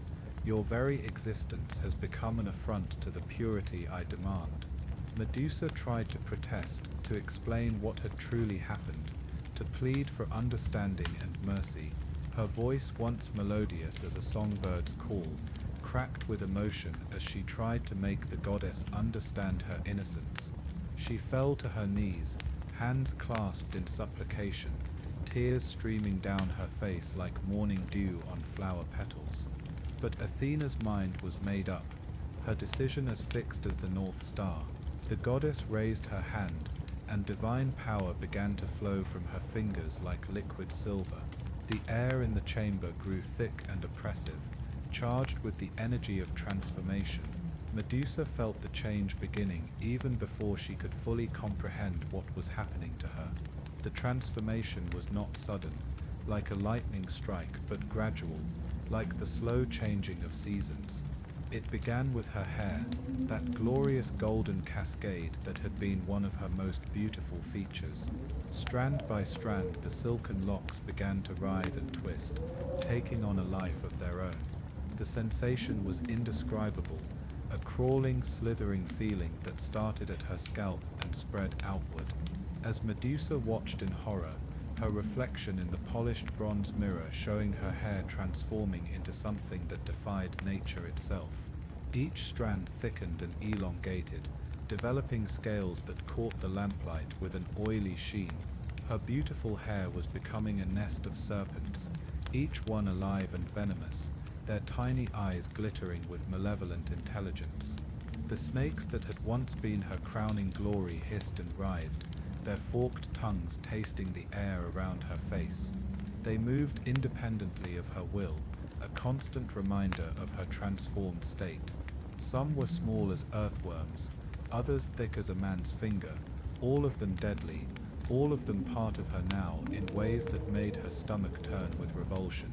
But the transformation did not stop with her hair. Her skin, once soft as silk and warm as summer sunlight, began to change as well. It took on a greyish hue, becoming rough and scaly in places. Her nails grew long and sharp, more like claws than the delicate fingers that had once offered prayers and incense to the goddess. The most terrible change, however, was yet to come. Athena's curse was designed not just to punish, but to ensure that Medusa's very existence would become a weapon of divine justice. The goddess reached out with one finger and touched Medusa's forehead right between her eyes, and spoke the most devastating part of the curse. "Let your gaze become death itself," Athena pronounced. "Let any mortal who looks upon you be turned to stone, frozen forever in the moment of their terror. You sought to be beautiful. Now let your beauty become their doom." The power that flowed into Medusa with those words was unlike anything she had ever experienced. It felt like liquid fire in her veins, like ice in her bones, like the weight of mountains pressing down on her soul. She could feel the curse settling into her very essence, becoming part of her as fundamental as her heartbeat or breath. When the transformation was complete, when the divine power had finished its terrible work, Athena stepped back to admire her handiwork. Where once had knelt a beautiful priestess, now crouched a creature of nightmare and legend. Medusa's beauty had not been destroyed, but twisted into something terrifying. She was still recognizably lovely, but it was a beauty tainted with horror, attraction mixed with revulsion. The goddess's final words before she vanished were perhaps the cruelest of all. "This is justice," she declared. "You have brought defilement to my temple, now you shall be defiled yourself. You have been beautiful, now let your beauty serve a higher purpose. Go forth and let none look upon you and live." And with that, Athena was gone, leaving only the scent of olive oil and the echo of divine pronouncement. Medusa was alone with her transformation, alone with her curse, alone with the terrible understanding of what her life had become. The first victim of her new nature was her own reflection. When she looked into the bronze mirror to see what she had become, the polished metal immediately turned to stone. its surface becoming rough and grey. She would never again see her own face, never again know exactly what she looked like, though she could feel the serpents writhing where her hair had been, and sensed the deadly power that now resided in her gaze. Her fellow priestess, when they came to check on her the next morning, met the same fate as her mirror. The first to enter her chamber, a young woman named Chloe, who had been like a sister to her, took one look at Medusa's transformed face, and was instantly petrified. Her expression, frozen forever in marble, showed not just fear but incomprehension, as if her mind could not process what she was seeing. One by one, as others came to investigate Chloe's silence, they too fell victim to Medusa's curse. The temple filled with statues of women who had once been living, breathing human beings, their stone faces captured in moments of shock and terror. Each new statue was a weight on Medusa's soul, a reminder of what she had become, and what she could no longer control. The curse was complete in its cruelty. Not only had Athena transformed Medusa into a monster, but she had made it impossible for her to live among humans without killing them. Every interaction, every chance encounter, every moment of human connection was now potentially fatal to the other person. Medusa had become utterly isolated, cut off from all possibility of companionship or comfort. She fled the temple in the darkness before dawn, wrapping her head in thick cloth to hide the serpents and keeping her eyes fixed firmly on the ground. She could hear the snakes hissing softly around her face, could feel them moving against her neck and shoulders. They were part of her now, as much a part of her body as her arms or legs, but they felt alien and wrong, a constant reminder of her cursed state. The journey to her eventual home on the island where Perseus would one day find her was long and sorrowful. She traveled only at night, avoiding all human contact, living on what she could forage or catch with her newly sharp claws. Animals, she discovered, were not affected by her gaze in the same way humans were. They would flee from her presence, sensing the wrongness that surrounded her, but they did not turn to stone. On the rare occasions when she encountered other people during her travels, the results were always the same. A curious farmer investigating strange sounds in his field would become a statue among his crops. A traveler on a lonely road would be transformed into stone marker pointing the way to nowhere. Each new victim added to her burden of guilt and sorrow, even though she had not chosen her fate and could not control her curse. The isolation was perhaps the cruelest part of the punishment. Humans are social creatures, designed to live in community, to share their joys and sorrows, to find comfort in the company of others. Medusa had been stripped of all of that. She was condemned to eternal solitude, forever cut off from the warmth of human friendship or love. She established her final dwelling place on a remote island, surrounded by the statues of those who had made the mistake of seeking her out. Some were heroes who had come to kill her. Others were simply unfortunate souls who had stumbled upon her refuge. All were now part of her stone garden, a permanent reminder of the price of her cursed beauty. The statues were not simply decorative elements in her domain. Each one represented a life cut short, a story ended before its proper conclusion. A young warrior, his sword half drawn, his face showing more surprise than fear. An old fisherman, his net still in his hands, who had probably just been looking for shelter from a storm. A mother who had somehow found her way to the island, her arms still reaching out as if to protect children who were no longer there. Medusa came to know each statue intimately, though she could never look directly at them without risking seeing her own reflection in their polished surfaces. She would walk among them in the early morning hours, before the sun was high enough to create clear reflections, and speak to them as if they could hear her.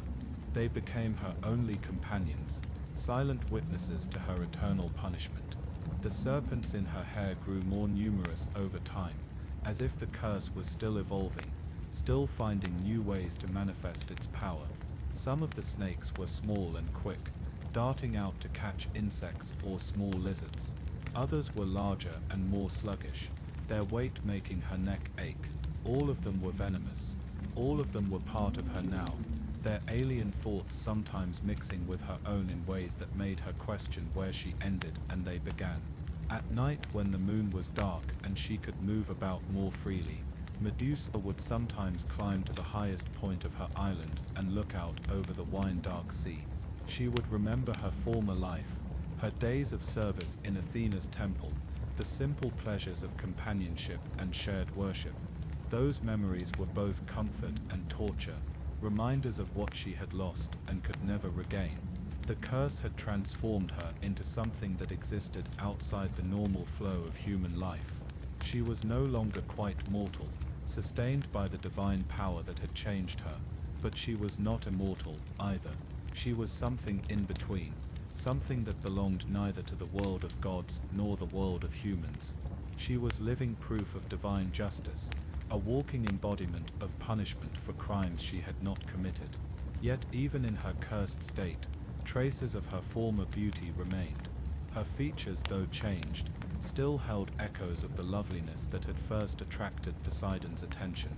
It was as if Athena had wanted to ensure that Medusa's punishment included an eternal reminder of what she had once been, making her transformation all the more cruel.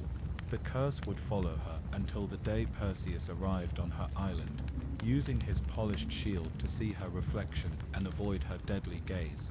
But that is a story for another time, another chapter in the long tale of divine justice and mortal consequence. For now, it is enough to understand the true nature of Athena's curse, the way it transformed not just Medusa's appearance but her entire existence, cutting her off from all that makes life meaningful, and condemning her to an eternity of isolation and guilt.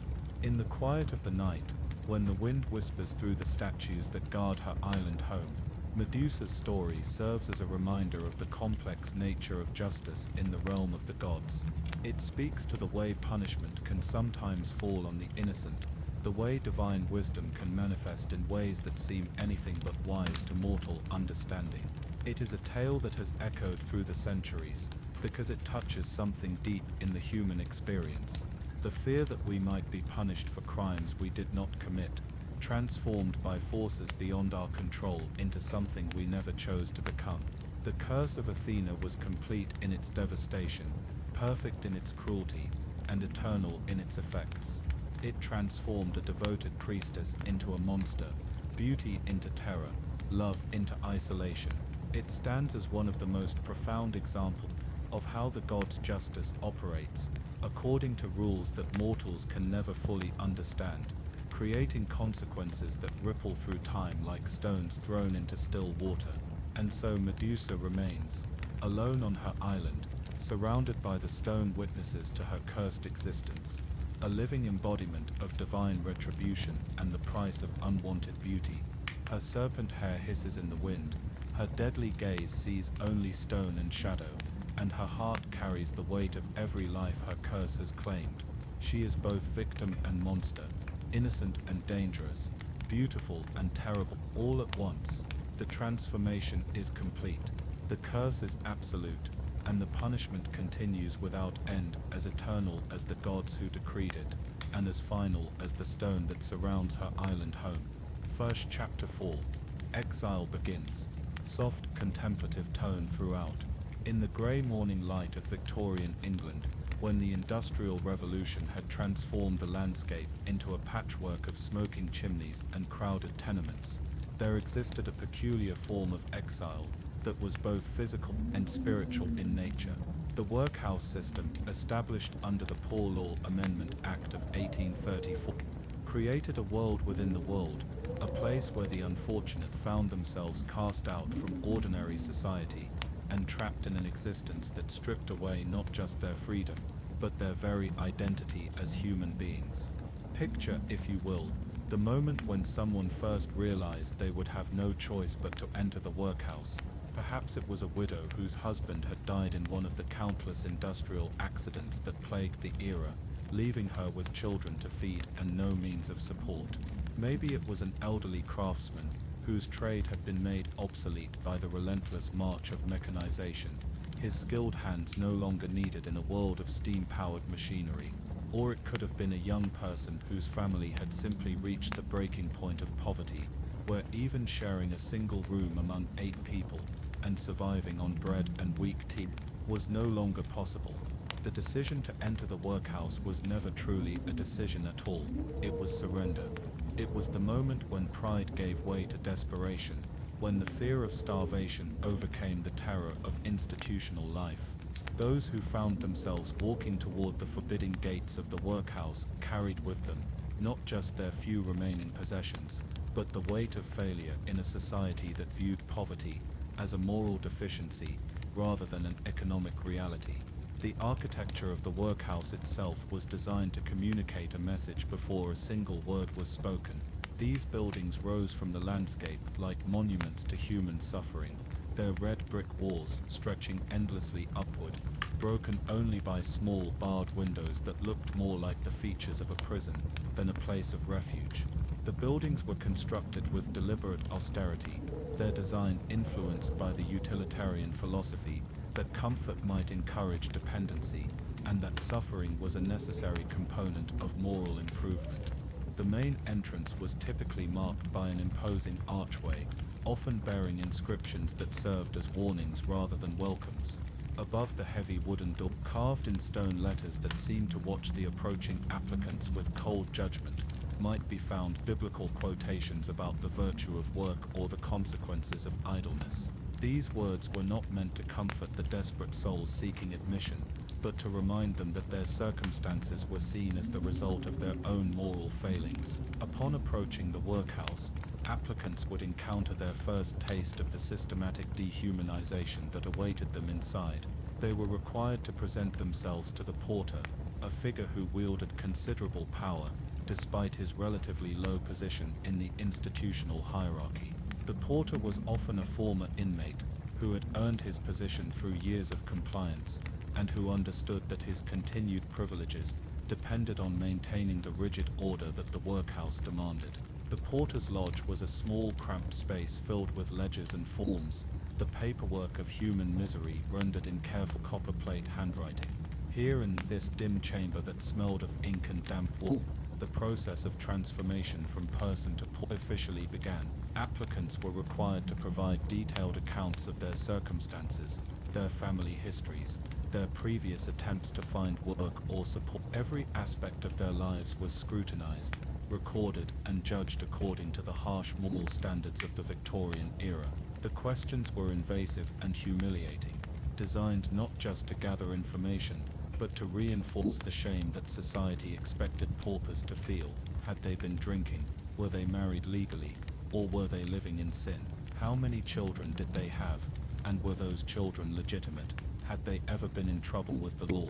Each question was a small knife, cutting away at whatever dignity the applicants might have retained through their trials. Women faced particularly harsh scrutiny, especially if they were unmarried mothers or widows. The Victorian obsession with female virtue meant that any woman seeking workhouse relief was automatically suspect, her moral character questioned, and her story examined for evidence of impropriety.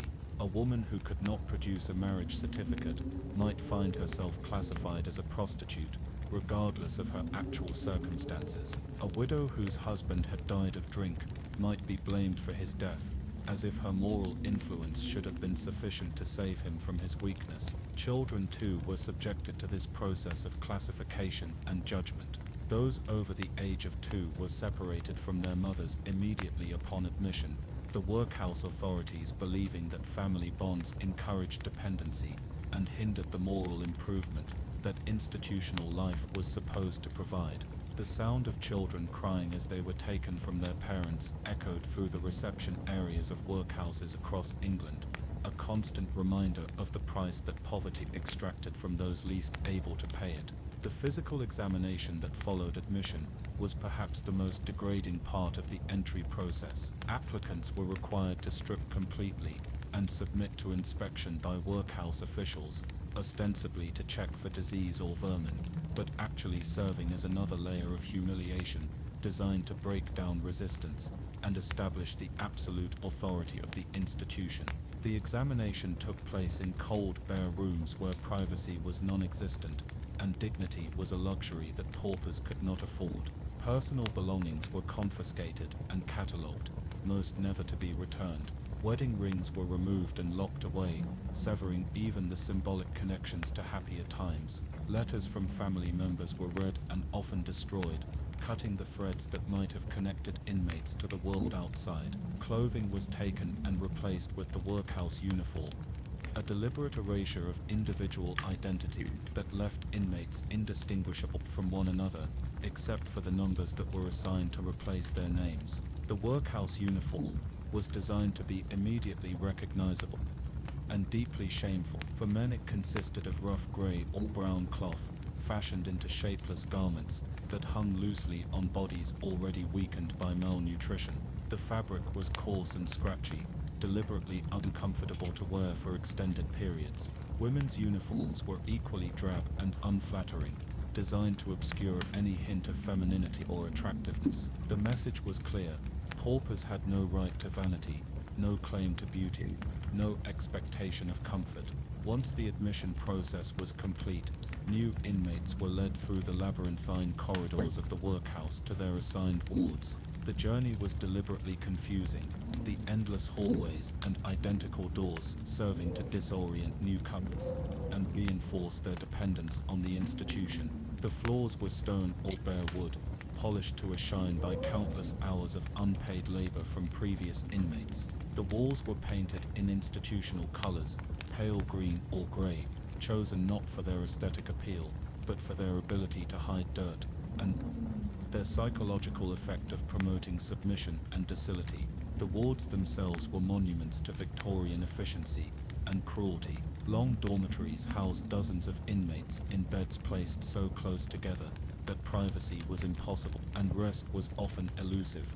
The beds were simple iron frames with thin mattresses stuffed with straw or horsehair, covered with coarse blankets that provided little warmth during the cold English winters. Each bed was assigned a number, and inmates were expected to maintain their sleeping area according to strict regulations that governed everything from the angle at which blankets should be folded to the precise positioning of the single wooden stool that served as both chair and nightstand. The windows in the wards were placed high on the wall, too high for inmates to see out easily, cutting them off from any view of the world beyond the workhouse walls. What light filtered through was often grey and weak, filtered through glass that was rarely cleaned, and frequently obscured by the soot and grime of industrial England. The effect was to create an eternal twilight, a perpetual gloom that matched the spirits of those condemned to live within these walls. Meals in the workhouse were exercises in calculated deprivation. The diet was designed by experts who had studied the minimum nutritional requirements necessary to sustain life without providing any pleasure or satisfaction. Breakfast typically consisted of gruel, a thin porridge made from oatmeal, and water that had all the flavor boiled out of it. The consistency was deliberately unappetizing, neither liquid nor solid, but something uncomfortably in between that stuck to. Aged to retain some spark of defiance or hope despite their circumstances. These natural leaders were not necessarily the most educated or the highest born, but rather those who possessed the emotional strength to maintain their humanity in an environment designed to strip it away. They became the focal points around which others could organize their resistance to the dehumanizing effects of institutional life. Catherine Wells had been a barmaid before the tavern where she worked was closed by temperance activists, leaving her unemployed and unable to find similar work due to the moral stigma attached to her former profession. Her years of dealing with difficult customers and violent drunks had taught her to project an aura of confidence even when she felt most vulnerable. In the workhouse, this skill proved invaluable as she became the unofficial leader of a group of women who quietly supported each other through the daily trials of institutional life. Catherine's group included women of all ages and backgrounds, united not by their past circumstances, but by their determination to maintain their dignity and humanity, despite the system's efforts to destroy both. They developed subtle methods of communication that allowed them to coordinate their activities and provide mutual support without attracting the attention of the authorities. A particular way of folding laundry could signal that someone was having a particularly difficult day and needed extra emotional support. The arrangement of items on their shared shelf could indicate which officer was in a punitive mood and should be avoided if possible. The protection that these sisterships provided was not just emotional but practical as well. The women learned to watch out for each other's physical safety, stepping in to help when one of their number was struggling with heavy work or showing signs of illness. They shared whatever small privileges they managed to earn, whether it was an extra piece of bread saved from a meal or a few minutes of rest stolen from a work assignment. The institutional authorities, when they noticed these relationships at all, viewed them with suspicion and hostility. The workhouse system was designed to create isolated individuals who would be completely dependent on the institution for all their needs, physical and emotional.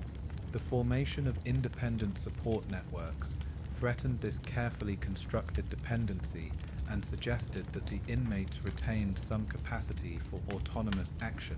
Attempts to break up these relationships were constant and varied in their methods. Women who were suspected of being too close to one another might be assigned to different work details or moved to separate dormitories. The authorities would deliberately spread rumors designed to create mistrust and jealousy among friends, or offer small privileges to those who would report on the activities and conversations of their companions. The punishments for maintaining forbidden friendships could be severe, ranging from reduced rations to solitary confinement in the punishment cells that existed in every workhouse. These cells were deliberately designed to be as psychologically damaging as possible, tiny spaces with no light except what filtered through a small grate in the door, no furniture except a wooden plank for sleeping, and no human contact except the brief moments when food was delivered. Yet despite these threats and punishments, the bonds between the women persisted and even strengthened under pressure. The shared experience of persecution for the crime of caring about one another created an even deeper connection than the original friendship. Women who risked punishment to maintain their relationships demonstrated a level of commitment and loyalty that few people in the outside world ever experienced. The most touching aspects of these workhouse sisterships emerged in moments of crisis, when the artificial constraints of institutional life could not prevent the expression of genuine human emotion. When Elizabeth Harper went into labor with her child, it was not the official midwife who provided the most comfort and support, but the network of women who had become her chosen family. They surrounded her with whatever tenderness they could manage within the constraints of the system, offering whispered words of encouragement and gentle touches that the authorities could not forbid without appearing openly cruel. When Margaret Thompson fell ill with the pneumonia that would eventually claim her life, her workhouse sisters took turns sitting with her during the brief periods when such attendance was permitted. They could not provide medical treatment or even adequate comfort, but they could ensure that she did not die alone and forgotten, that her passing was witnessed and mourned by people who valued her life, even if the institution did not. The deaths that occurred regularly in the workhouse were officially noted with clinical detachment, recorded in ledgers that treated the loss of human life as merely an administrative detail to be managed efficiently. But among the women who had formed these bonds of sisterhood, each death was grieved with the intensity typically reserved for blood relatives. They developed their own rituals of mourning and remembrance, small ceremonies conducted in secret that honored the lives and dignity of their departed friends. These private memorials often took the form of sharing stories about the deceased, preserving memories of their lives before the workhouse and their personalities as they had been revealed in institutional life. The woman who had been a skilled seamstress was remembered for her beautiful needlework and her patience in teaching others. The former cook was honored for her knowledge of how to make even the most basic ingredients into something approaching a proper meal. The children born in the workhouse became special focuses of attention for these networks of women, receiving the love and care that the institutional system could not provide. Even though official policy separated children from their mothers after the age of 2, the workhouse sisters found ways to maintain connections with these little ones, offering whatever small kindnesses and encouragements they could manage within the constraints of the system. The education of workhouse children was minimal and focused entirely on preparing them for lives of manual labor and domestic service. But the women who had formed these bonds of sisterhood quietly supplemented this meager instruction whenever possible, sharing whatever knowledge and skills they possessed from their own lives outside the institution. A former governess might teach letters and numbers during supposedly idle moments, while a woman who had worked in service might share the social skills necessary for navigating relationships with employers. The seasonal cycles brought their own challenges and opportunities for these workhouse sisterships. Winter was particularly harsh, as the inadequate heating and thin blankets left the women constantly cold and uncomfortable. But the need to share body heat for survival created opportunities for physical closeness that was otherwise discouraged by the authorities. Women would huddle together during the long nights, sharing whatever warmth they could generate, and finding comfort in human contact that reminded them of their essential humanity. Spring brought its own challenges, as the workhouse authorities often used the warmer weather as an excuse to reduce the already inadequate rations and increase the work requirements. But the longer days and slightly warmer temperatures also provided opportunities for brief moments of beauty and hope that the women could share with one another. A flowering tree visible from a high window might become the subject of whispered appreciation among friends, a reminder that beauty still existed in the world, even if it was largely absent from their daily lives. The correspondence that occasionally arrived for workhouse inmates was another focus of shared attention among the sisterships. Letters were rare and precious, representing connections to the world outside that most inmates had lost forever. When one woman received news from a relative or former employer, she would often share whatever comfort or hope the letter contained with her chosen sisters, making the joy or sorrow it brought a communal experience rather than an individual one. The writing of letters, when it was permitted at all, became a collaborative effort among the women who could write and those who could not. The former governess might pen the actual words, but the content would reflect the input and advice of several women who had learned to trust each other enough to share their most private thoughts and feelings. The religious aspects of workhouse life provided another area where these sisterships offered mutual support and comfort. The mandatory chapel services were designed to reinforce feelings of shame and unworthiness, but the women learned to focus on their own interpretations of religious teachings rather than the punitive messages delivered from the pulpit. They found comfort in the idea of divine love and forgiveness, concepts that seemed absent from their institutional experience, but that gained meaning through their relationships with one another. Some of the women had been raised in different religious traditions, and these differences might have been sources of conflict in the outside world. But in the workhouse they became opportunities for learning and understanding, as women shared the customs and beliefs that had provided comfort in their previous lives. Catholic and Protestant women who might have viewed each other with suspicion and hostility in their former communities found common ground in their shared suffering and their need for spiritual comfort. The seasonal religious observances took on special meaning within these sisterships, as the women found ways to mark important holidays and celebrations despite the institution's efforts to make every day identical in its misery. Christmas might bring the sharing of saved bread crusts fashioned into small gifts, while Easter could be celebrated with flowers gathered during rare moments in the workhouse yard. The aging process took on different meaning within these relationships, as women who might have faced old age alone and forgotten found themselves surrounded by people who valued their experience and wisdom. The older women became repositories of knowledge about survival, both in the workhouse and in the world beyond its walls.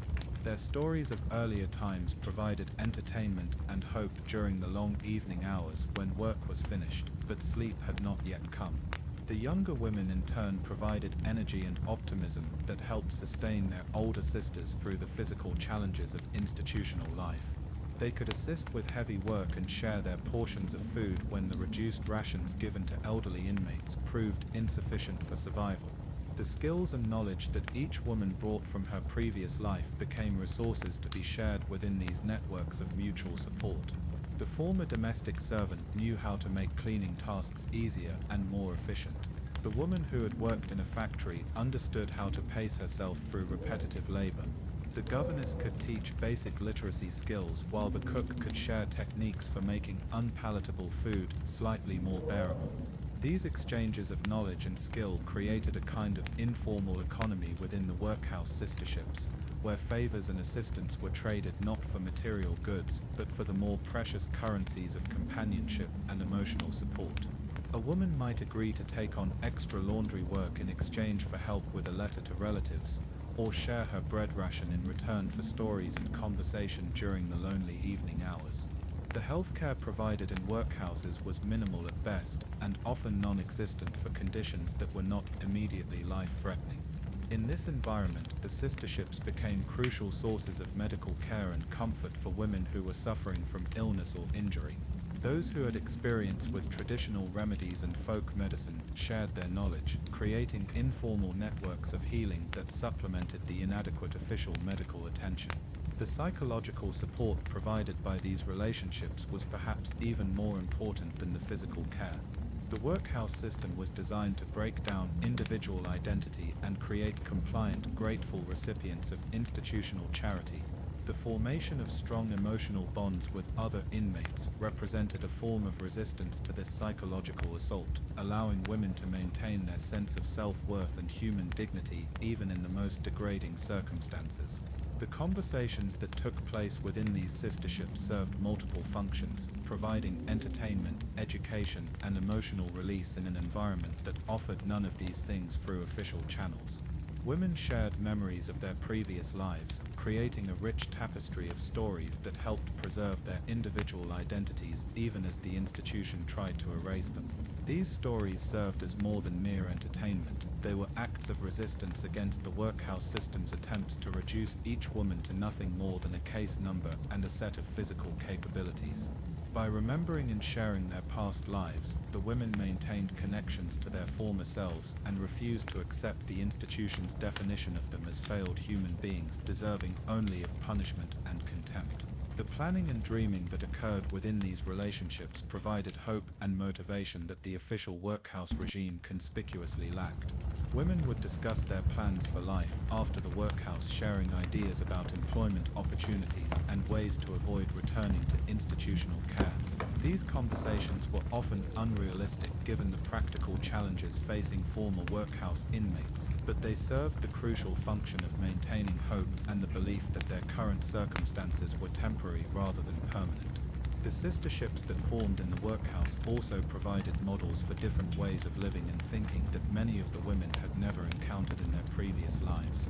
The rigid class system of Victorian England had kept women in separate social spheres, but the democratic environment of shared suffering allowed for exchanges of ideas and perspectives that would have been impossible in the outside world. A working-class woman might learn about literature and education from a former governess, while the governess might gain understanding about the realities of physical labor and economic insecurity from her working-class sisters. These exchanges broadened the horizons of all involved, creating more complete and complex understandings of human experience than any of them had possessed before their institutional incarceration. The bonds forged in the workhouse sisterships often proved more enduring than many of the relationships that had existed in the women's previous lives. The shared experience of institutional suffering created connections that were tested and strengthened under the most difficult circumstances imaginable. Women who might have known each other for only a few months or years developed loyalties and affections that lasted for decades. When women were able to leave the workhouse either through improved circumstances or death, the partings were often more painful than the separations from family members that had brought them to the institution in the first place. The chosen families created within the workhouse walls had provided emotional sustenance and human connection during the darkest periods of their lives, and the loss of these relationships represented a genuine bereavement that was rarely acknowledged or understood by the outside world. For those who managed to rebuild their lives after leaving the workhouse, the relationships formed within the institution remained precious memories and sources of strength. They had learned that human connection and mutual support could survive even in the most hostile environments, and this knowledge provided a foundation for hope and resilience that served them well in whatever challenges they faced in their post-institutional lives. The legacy of these workhouse sisterships extended beyond the immediate comfort and support they provided to their participants. They represented a form of resistance to the dehumanizing effects of institutional life, proving that the basic human needs for love, companionship, and mutual support could not be eliminated even by the most carefully designed systems of oppression. In the quiet moments before dawn, when the workhouse stirred to life with the sound of bells and shuffling feet, these bonds of sisterhood provided a counterpoint to the official narrative of shame and failure that the institution promoted. They reminded the women who participated in them that they remained human beings worthy of love and respect, regardless of what circumstances had brought them to this place of exile and suffering. The workhouse sistership stood as testament to the resilience of the human spirit and the power of chosen family to provide meaning and purpose even in the most desperate circumstances. They transformed places of punishment into communities of care, creating islands of humanity within an ocean of institutional indifference. These relationships, born of shared suffering and sustained by mutual love, represented one of the most beautiful and powerful aspects of human nature, asserting itself in the face of systematic attempts to destroy it. Chapter 6. The stories change as the seasons turned and the years passed within the grim walls of the Victorian workhouse. Something subtle yet profound began to shift in the narrative that surrounded these institutions. The stories that people told about the workhouse, the way society spoke of the poor, and the manner in which those trapped within these walls were perceived by the outside world, all of this began to change, though not always for the better. In the early days of the new poor law, when the workhouse system was still fresh and its architects still confident in their grand social experiment, the stories told about these institutions were often ones of necessity and reform. Politicians and social reformers spoke with measured tones about the unfortunate but essential nature of these establishments. They painted pictures of orderly institutions that would, through careful management and strict routine, transform the undeserving poor into productive members of society. The workhouse was presented as a kind of social medicine, bitter perhaps, but ultimately healing. But as the decades wore on, as the reality of life within these walls became more widely known, the stories began to shift and change, like shadows at twilight. What had once been described as necessary medicine began to be whispered about as something far more sinister. The tales that emerged from behind the workhouse gates were not stories of redemption and transformation, but rather accounts of degradation and despair that seemed to seep into the very consciousness of Victorian society. The first change in the narrative came from an unexpected source: the growing literacy among the working classes themselves. As more and more people learned to read and write, as newspapers became cheaper and more widely available, the stories of the workhouse began to be told not just by those who observed from the outside, but by those who had lived the reality from within. These voices, tentative at first, began to paint a very different picture than the one presented in parliamentary reports and official documents. Former inmates, those brave enough to speak despite the stigma that followed them like a shadow, began to share their experiences in letters to newspapers, in pamphlets distributed on street corners, and in quiet conversations in public houses and market squares. They spoke of the grinding monotony of the daily routine, of the way the workhouse seemed designed not to reform, but to break the human spirit. They described the peculiar form of psychological torture that came from being surrounded by hundreds of people yet feeling utterly alone, cut off from family, from community, from any sense of belonging or purpose. These personal accounts began to accumulate like sediment in the public consciousness, building up slowly but steadily until they formed a new understanding of what the workhouse truly represented. The stories spoke of elderly couples separated after 50 years of marriage, forced to live out their final days in different wards, allowed only brief, supervised visits that felt more like punishment than mercy.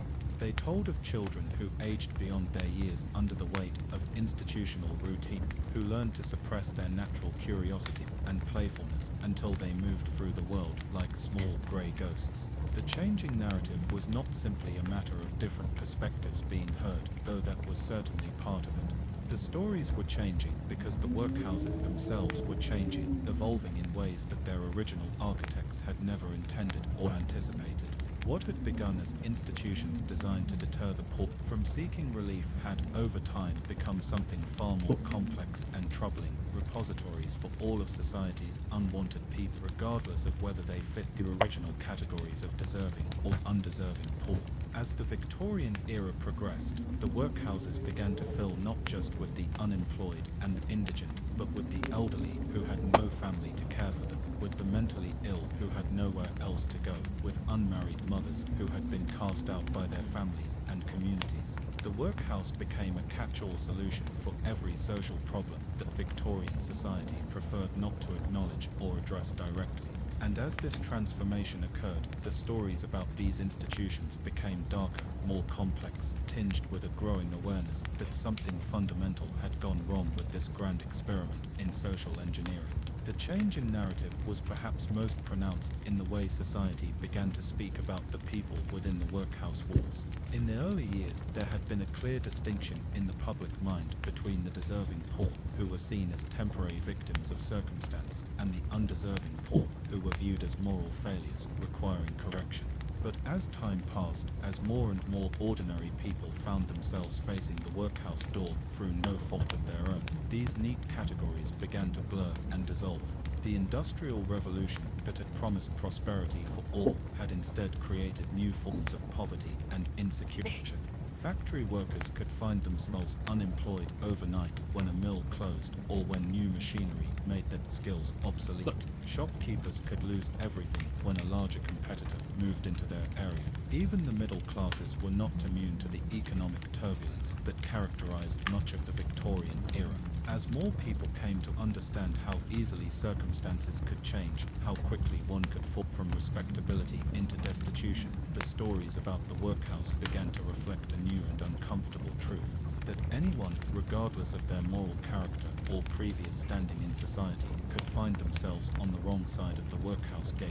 This realization began to color the way people spoke about these institutions and their inmates. Where once there had been confident moralizing about the need to distinguish between the deserving and undeserving poor, there was now a growing unease, a sense that the workhouse system had become something monstrous that devoured people indiscriminately. The stories that circulated in Victorian society began to reflect this anxiety, painting the workhouse not as a place of last resort for the morally deficient, but as a kind of social black hole that could swallow anyone who was unlucky enough to fall. Within its gravitational pull, the changing narrative was reflected in the literature of the period as well. Writers like Charles Dickens had already begun to challenge the official story of the workhouse with works like Oliver Twist, but as the century progressed, more and more authors began to incorporate critiques of the workhouse system into their work. These literary depictions helped to shape public opinion, present